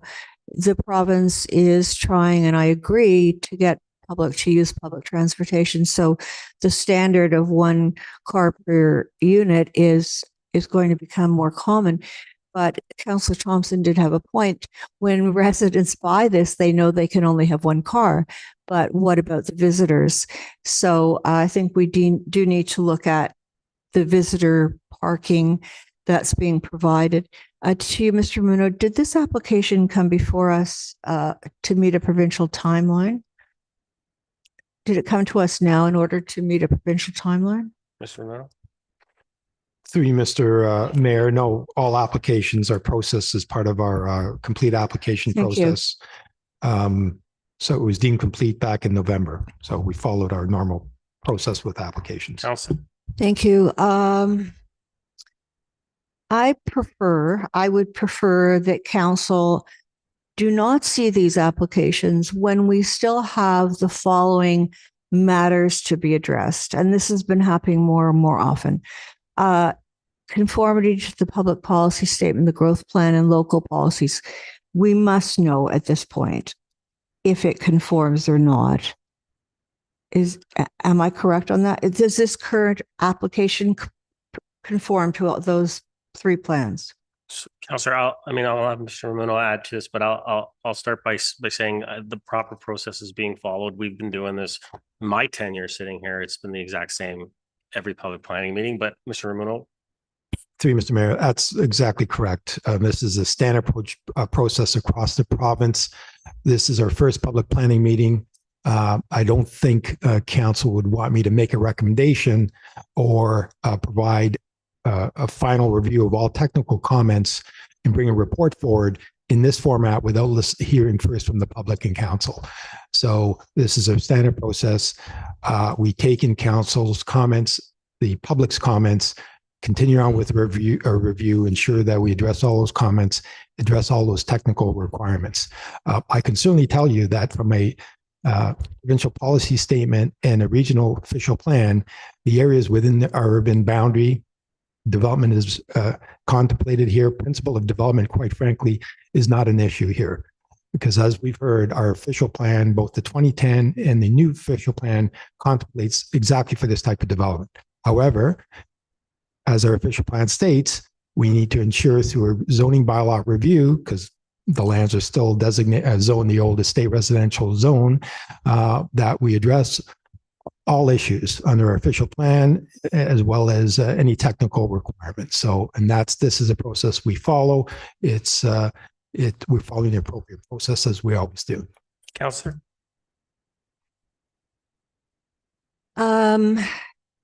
We have to do a detailed review of the proposed site-specific zoning standards. We have to do a review and confirmation of the environmental protection limits, availability of municipal servicing capacity. I mean, in my opinion, it's just the opinion of a councillor. I think that we should know if there's servicing capacity. We should know if the development conforms to the correct EP environmental protection limits. I don't particularly want to see things come to us if it doesn't. In any case, I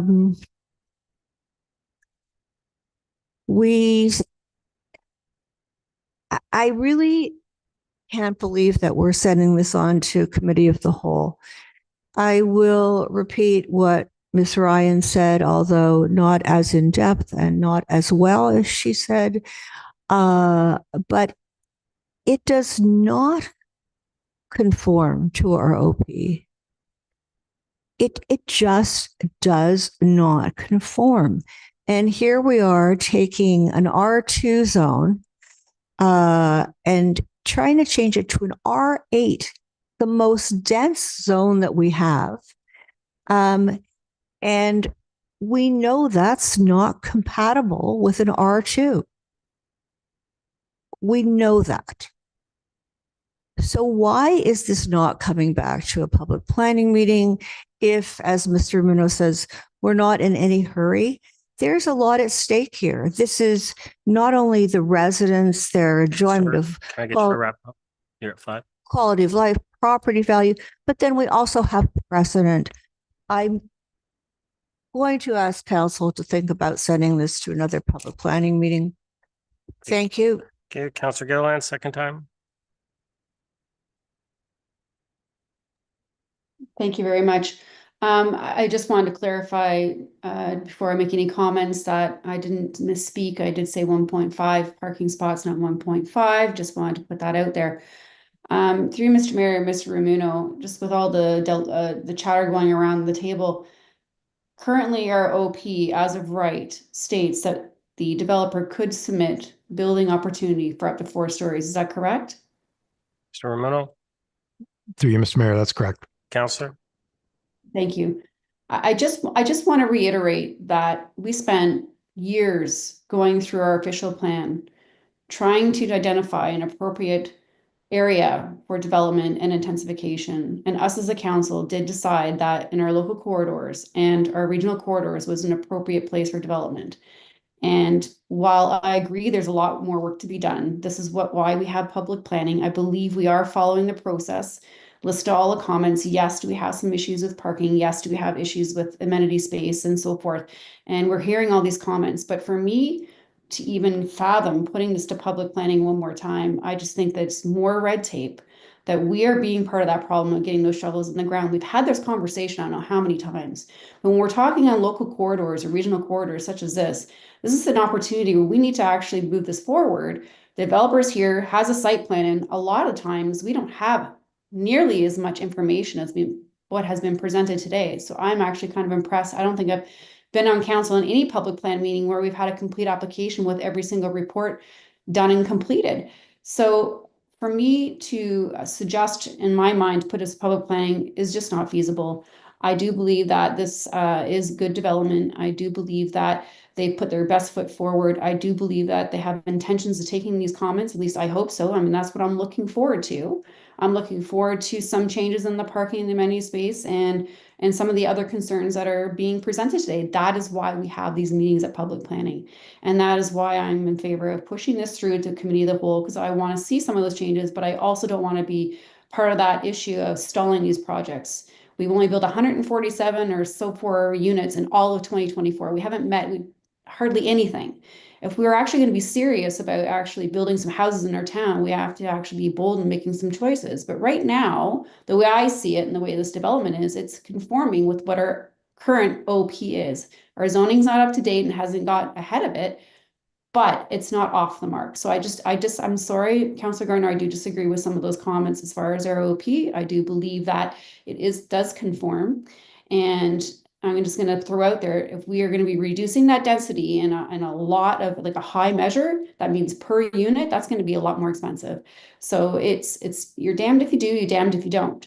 So if you can meet in the middle, that's great, because I believe that this developer could have come in with a much higher density at 4 stories, but this is stacked back-to-back towns with a lot lower density that they probably could have come forward with.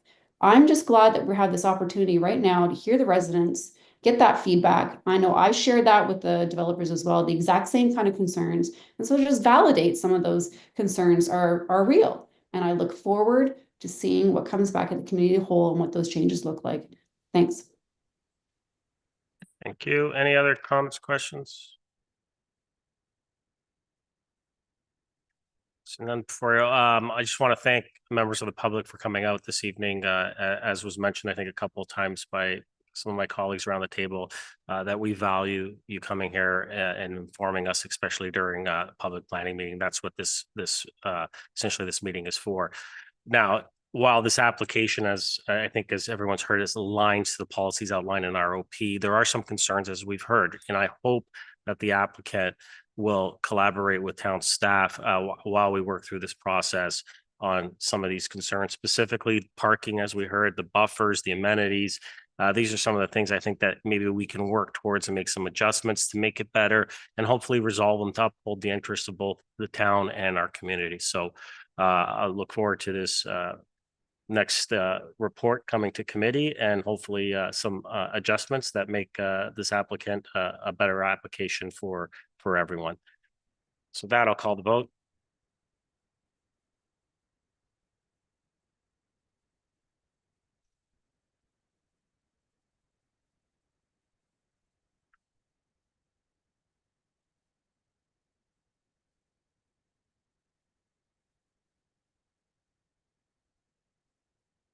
That carries. Members of the public, if you did want to stay informed, make sure you fill out that green form. So when it does come back to committee, you'll be notified that it's coming to committee. Okay. Thank you, everyone. Council, we're going to move to 5.2. Mr. Ramuno.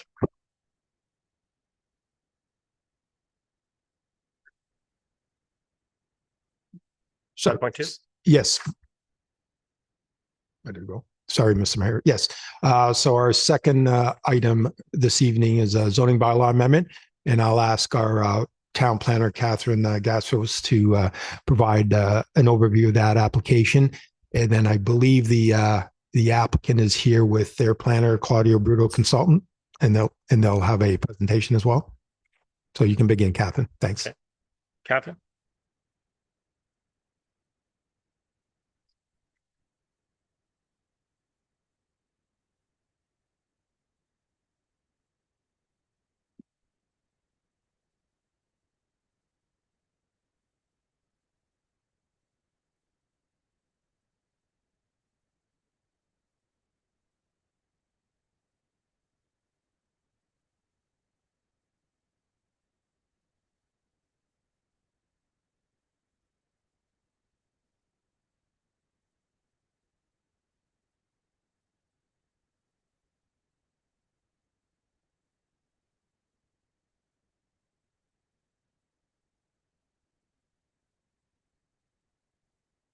All right. Good afternoon, Mr. Mayor, Council, and members of the public. My name is Catherine Gatzos. I'm a planner here at the town. Tonight is a statutory public planning meeting for the proposed zoning bylaw amendment application for the property municipally known as 240 Industrial Parkway South.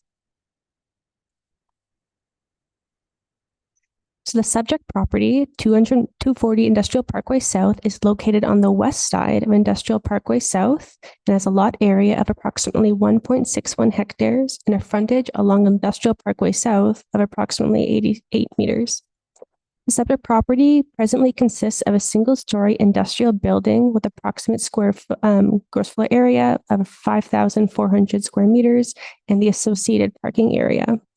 The existing industrial building on site is proposed to be refitted and retained to accommodate the proposed private school. The surrounding land uses are as follows. To the north, we have industrial uses, Shepherd's Bush, which is a 26-hectare open space area consisting of woodlands, sports fields, and trails. To the south, we have industrial uses and commercial uses. To the east, we have industrial uses, commercial uses, and Shepherd's Bush. And to the west, we have the Metrolinx GO Rail Corridor, industrial uses, and then further along residential uses. The subject property is designated general industrial in the town of Aurora's updated official plan. The general industrial designation applies to the historic industrial areas surrounding industrial parkways north and south, which exist in close proximity to residential uses west of Edward Street. The intent of the general industrial designation is to ensure the long-term protection, continued evolution of existing older industrial areas.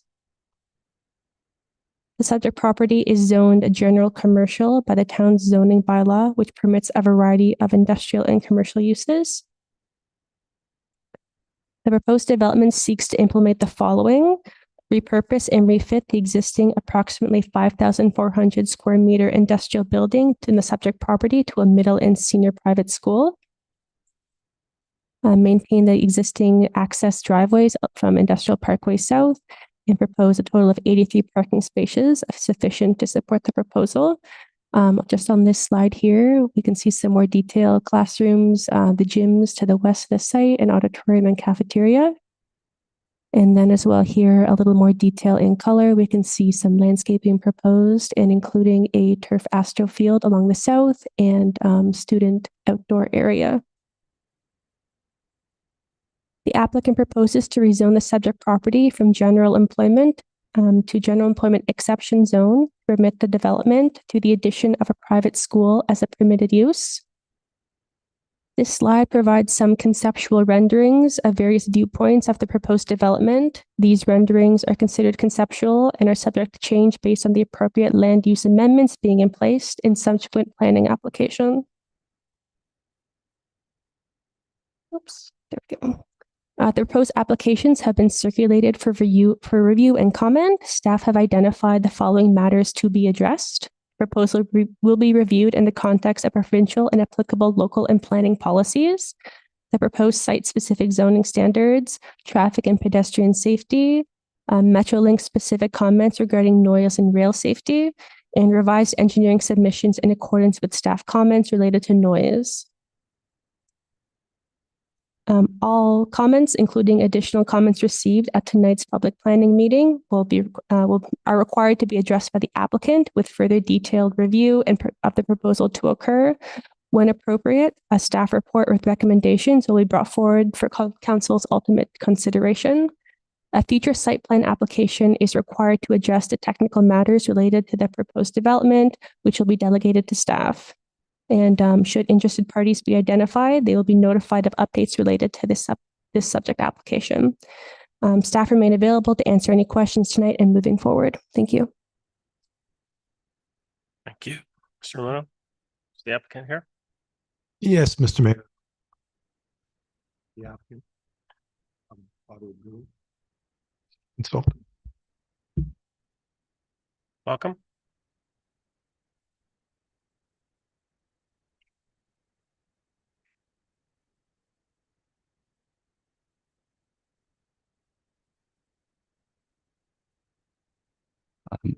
Good evening, Mr. Mayor, members of council. I'm Francesco Fiorani. I'm the senior planner at Bruto Planning Consulting here on behalf of our client, who's Richland Academy. So tonight before you is our proposed zoning bylaw amendment to permit a private school on the existing site, as you can see on the aerial photo. Your planner, Catherine, did very well in describing the site context, so I will not get into that again.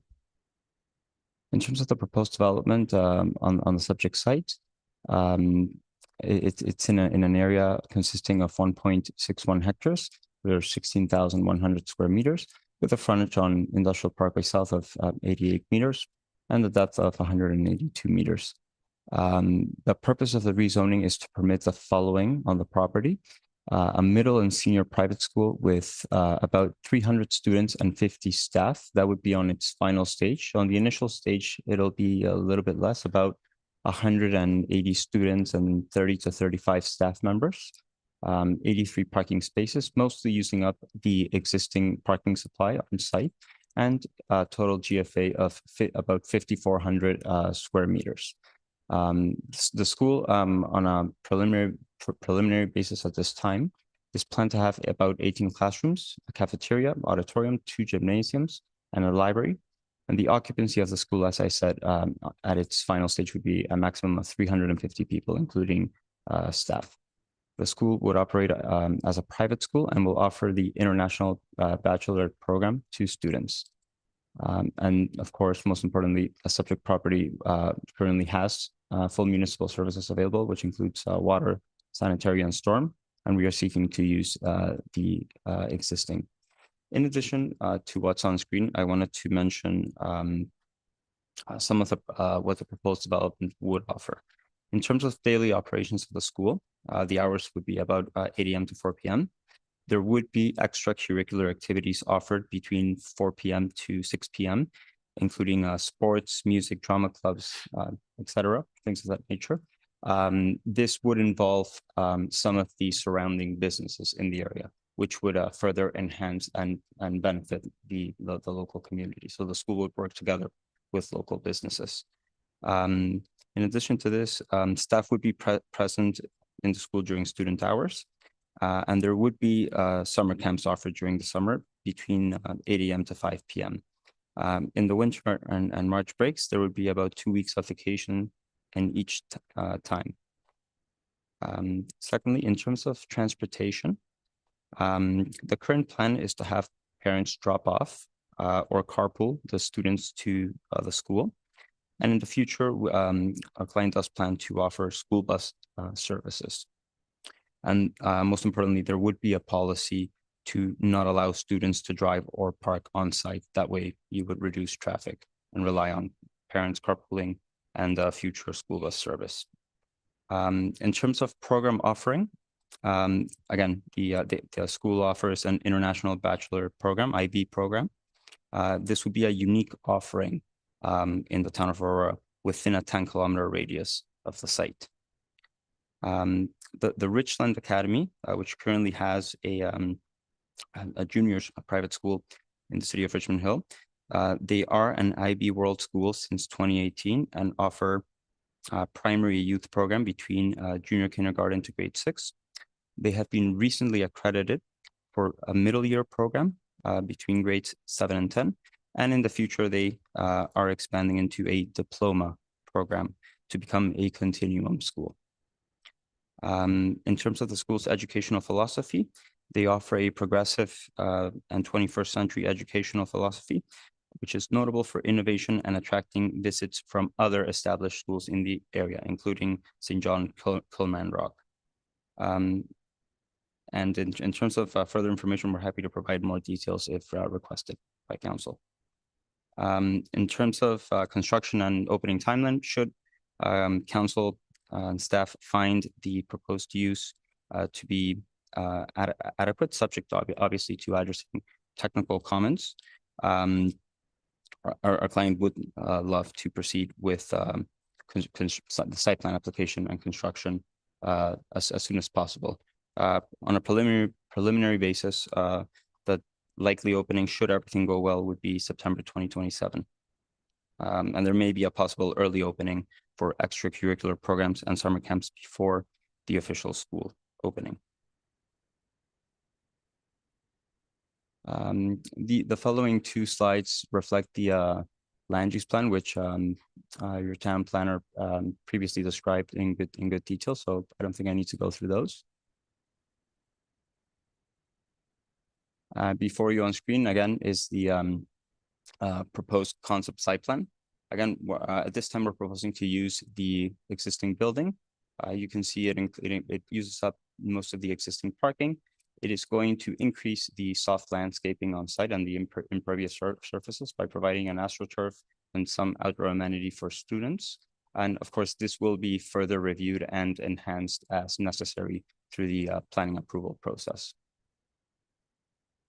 And for the landscape plan that you see before on screen, we are retaining all of the existing landscaping on site.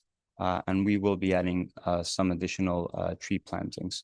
Now, obviously, the plans before you are still conceptual at this time, and they will be subject to change once we further revise and enhance some of our studies.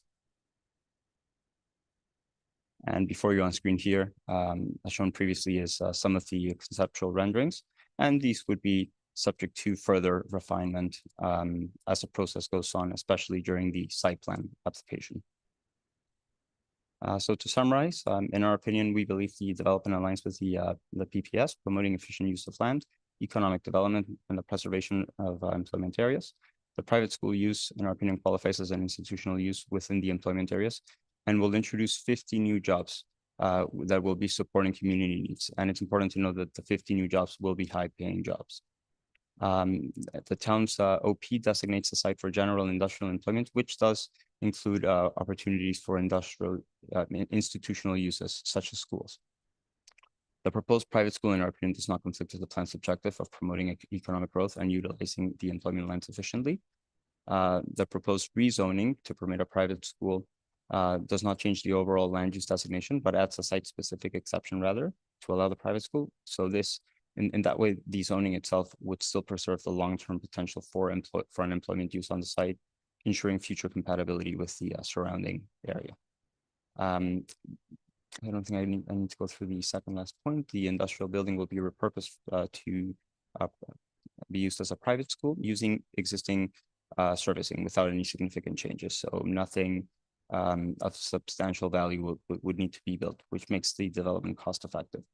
And then once again, the school will provide local jobs, offer wonderful educational opportunities, and enhance community economic diversity.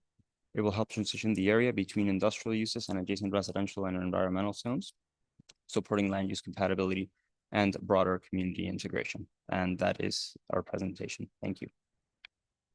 Thank you. Open up the floor to members of the public. Are there any members of the public that would like to speak to this one? You're welcome. Welcome, Steve. If I can just get you to state your name. You got 5 minutes. I am Steve Davey. I'm an owner at 220 Industrial Parkway, Unit 30, if that matters. You can see from the fact, I think I'm the only one here from the public. I think it's a great idea having this school. I noticed that there are already two private schools on Industrial Parkway North. My only comment would be to council is that traffic in this area of Industrial Parkway is already busy.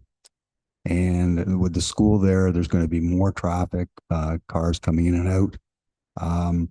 While that in itself is not maybe a particular concern, I think might be of concern is the fact that council might want to look at dropping the speed limit on Industrial Parkway in that area, because it will be in fact a school zone. Already it's a problem getting in and out of our unit as it is. So that's all I have to say. Thank you. Thank you. Any other members of the public? Okay, I'm going to close the public portion of this meeting. Council, the recommendations that report number PDS 25-014 be received, and 2, that the comments presented at the statutory public planning meeting be addressed by Planning and Development Services in a report to a future committee of the whole meeting. Someone like to move that recommendation? Councillor Thompson, second by Councillor Weiss. Comments or questions? Councillor Gardner. Thank you, Mr. Mayor. In the applicant's submission, let me do this first. Metrolinx sent some comments to our planning staff, and I see that we're going to revised engineering submissions from the developer due to noise and vibration impacts. So through you, Mr. Mayor, could we have a more specific summary of what Metrolinx said? Sure. Unless Catherine wants. Catherine, did you want to go ahead? Yes. Through you, Mr. Mayor, in terms of our engineering comments that we received, it's just more clarity is being requested by the town's development engineer regarding some of the sampling done regarding noise attenuation on site. And then from Metrolinx as well, just again, some more detail to be provided. This application is sitting, I believe it's around 20 meters rear yard setback to the rail corridor itself, not the train, but it does fall within 30 meters from the Metrolinx rail corridor, which classifies it as a sensitive use. So there are adjacent development guidelines that are must be followed from Metrolinx. So just some more detail showing adherence to those guidelines is being required and requested by Metrolinx. Yes, sir. Well, as we're thinking of approving this for the use of children, and of course adults, but children, could you explain to me sensitive use and how the engineering submissions are going to mitigate that? Mr. Romano. Through you, Mr. Mayor. So typical comments from Metrolinx, whenever there's an application within their right of way, they may want to see, again, additional noise attenuation features, such as perhaps a noise wall or a berm. I know when the Montessori school north on Industrial Parkway was approved years ago, just south of St. John's, Metrolinx just required them to put in I believe, a berm. So it's really to meet their technical requirements under the MOE guidelines with respect to a sensitive use being a school, institutional, residential. They may require an updated vibration noise study and may require a noise wall. Council. Thank you. And although it's hard for me to see under project, this is the staff presentation. There is a large green space adjacent to the track. Is that some sort of playing field? For you, Mr. Mayor, along the west side in the staff presentation, I believe it's slide 7, along the west side abutting the track, that is just an existing landscape buffer. Showing some existing trees and potential enhancements. The actual field, the turf asphalt field being proposed, and kind of the student outdoor engagement zone is being proposed along the south side. There is a portion of the existing building that kind of blocks that playing field from the rail corridor. Council. Through you, Mr. Mayor, to staff, this existing, green space that looks like it's got this on top, that is an existing green space that the school's not going to be using? Through you, Mr. Mayor, no, Councilor Gardner, you may be misunderstanding the, I guess, I must be. The position of the site. I'll just turn my map around. Here, the large existing playfield with all the juts kind of sitting out where the existing truck loading bays are, that right now is facing south. That whole component is facing south. Along the west side of the property, there is the drive aisle and then a row of thin row of trees that abut along the rail corridor. Thank you. Thank you. My mistake. Thank you. Through you, Mr. Mayor, I guess to Mr. Reno, we don't really have an idea of the landscaping here, but would we, and this isn't your particular department, but would we require more landscaping than is shown here?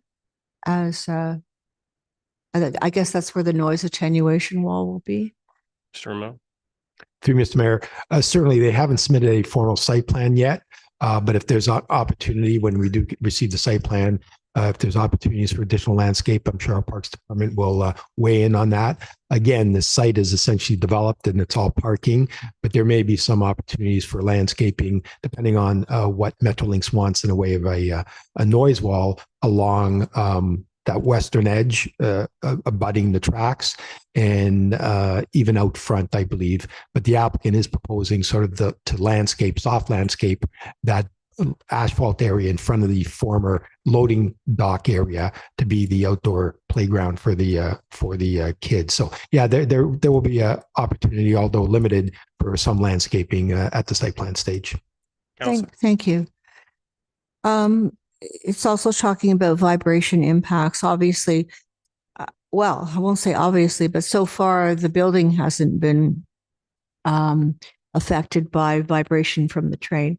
So what exactly are they talking about? Do they think the vibrations are going to travel inside the building? So you, Mr. Mayor, so you're correct, Council Gardner, the building has been there for decades. This is really just the opportunity for Metrolinx, as it is with, any agency or department, to review an application to weigh in. And I think Metrolinx, concern here is under the MOE guidelines, they see this as a change in use from an employment use to an institutional use. So I think they're just concerned about more so the noise and the vibration as it may impact the classrooms and the kids in the classroom. So there may be an opportunity to mitigate against that with a noise wall outside. And there may be other opportunities with respect to some of the interior renovations. I think the one thing we may add, and I think the applicant may have raised this, that sort of that western portion of the existing building is was a former warehouse, and their plan is to convert that into the gymnasium. So the actual classrooms will be well buffered from the tracks further east. Thank you. I'm glad to hear that. With respect to taxes and DCs, well, I guess it's not a DC. With respect to taxes, do we bring in the same amount of taxes for a school? Mr. Mayor, I mean, that's a good question. It's something we'll look at. The zone category isn't changing. It's still an employment zone, but we are through this process, we are introducing a private school. I can confirm that in our next report with our finance department. Considering it's a private school, my guess would be the property taxes may increase based on what the existing use was, but I'll confirm that with our financial department. Councilor. Thank you. I'd appreciate knowing that. I think we all would. This is a comment in the applicant submission. It says, in conclusion, second bullet, the town's official plan designates the site for general industrial employment, which includes institutional uses such as schools. I don't think that I don't think it's proper that something that is not factual is put into anybody's report. Because the whole reason this is here is because this designation does not include a school. Through you, Mr. Mayor, am I correct on that? Through you, Mr. Mayor, just to be clear, I think what the applicant may have said and what our report says is that from an official plan standpoint, the general industrial designation in our official plan permits institutional uses such as private schools. The current zoning bylaw, the E2 zone, doesn't specifically permit private schools. The E1 zone does, and that stretch of industrial is a mix of E2 and E1. So you've got private schools and daycares up and down this stretch of Industrial Parkway, but this specific E2 does not, and that's why they've come in with a zoning bylaw amendment, not to change the zone, just to add the private school use to this E2 zone. Councillor? Thank you, Mr. Muno. That was definitely my mistake. Appreciate it. Councillor Kemp? Thank you, Mr. Mayor. As part of the Accessibility Committee, we reviewed this and there were no significant comments or concerns. The one question I recall having when I looked at some of the detailed photos when it came to accessibility was that the border facing the Metrolinx boundary, the fencing seemed low. It was like 4.5 feet or so. And so I questioned staff about that. So can I ask that here, through you, Mr. Mayor, to Mr. Ramuno, will Metrolinx or the owner, do they have a plan on having a higher border, given that it's a school, or is there perhaps there's a greater higher fence in the background that I didn't see depicted in the photograph that I saw? Catherine? Thank you, Mr. Mayor, to Councillor Kim. Metrolinx, to their comments, did indicate that a 2.43 meter high security fence would be required to be implemented. So we would probably be seeing that on the next site plan just to ensure that it's noted for Metrolinx's review. Elsa? Wonderful, thank you. Thank you. Any other comments, questions? Councillor Reese? Just a comment from Steve there, a resident who came forward. How many units were in this block prior to this, just from a traffic management through you to Mr. Ramuno? I believe it was 18, but Mr. Ramuno? Through you, Mr. Mayor, that's correct. About 18 units. And again, a good portion of that were sort of warehouse type uses with loading spaces. Right. So, probably minimal number of jobs in some of those larger units. Yeah, I was more concerned about the traffic. I think the traffic probably would be similar than was before. I'm only concerned about the pedestrian safety. And I see that there's a adequate drop-off zone and ways to get in and out of the place very easily and safely. So I really like that. And I'm happy about what Councillor Kim brought up about the safety at the back, because these are children. Thank you. Thank you. Any other comments or questions? Before I call the vote, I'm just going to, Mr. Muno, I just have one question in regards to from our member of public that came and asked about the speed in the area. Would this have the potential of possibly being a community safety zone due to the fact that it is a school? To you, Mr. Mayor, good question. Certainly, if council ends up approving the zoning bylaw to introduce the school, it's something that we can certainly bring forward. So I think that that's something that maybe we can look at if this does move forward, and we can look at implementing a community safety zone in this area. Councillor Gardner, second time. I'm certainly interested in children's safety, but we set up the industrial parkway as a bypass to Yonge Street, and we're expecting truck traffic and businesses, and we're expecting this to be well used, and I'm guessing well used at all times of the day.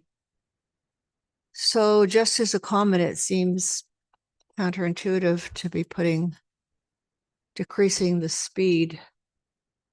It sounds completely reasonable for children's safety, but considering this is supposed to be an industrial bypass and an industrial use road, and we have a lot of people located on this road, it's just strange that we would decrease the speed limit. Although it's a good reason, it also seems to me to be counterproductive. Thank you. Okay, Councilor Gilliland, I was just going to respond, but I'll go to you in a second. I was just going to say that a community safety zone doesn't necessarily mean you're going to drop the speed limit. What it does do is it allows us as a municipality to add a possible camera, which would allow to see people actually do the speed limit instead of speeding. So it's not necessarily about dropping it. It's about ensuring that everyone is driving the speed limit within that zone. So, I don't have a problem telling truck traffic that they should be adhering to the speed limit on our roads. Councilor Gilliland. Thank you. Just listening to some of the comments around the table. I just wanted to note that we have Aurora Montessori that's on the corner of St. John's and backs onto the railroad. We also have Foundations Private School as well as St. Max. As a former publisher within the industry that services schools, it's very common to have schools on industrial areas like this all throughout your York region. And I'm glad to see that they've developed it in a way where the gyms are at the back as well. And obviously the reviews through accessibility have been positive. So I do welcome this type of development. Thanks. Thank you. Any other comments, questions? Call the vote.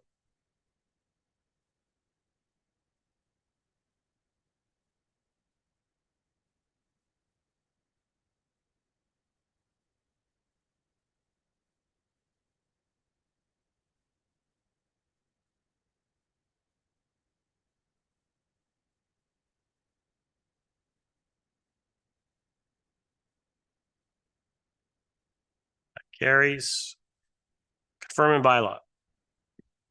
Someone want to move that? Councilor Weiss, Councilor Gardner. All those in favor? Opposed? That carries. Motion to adjourn. Councilor Kim, Councilor Thompson, all those in favor? Opposed? That carries. We are adjourned. Thank you, everyone.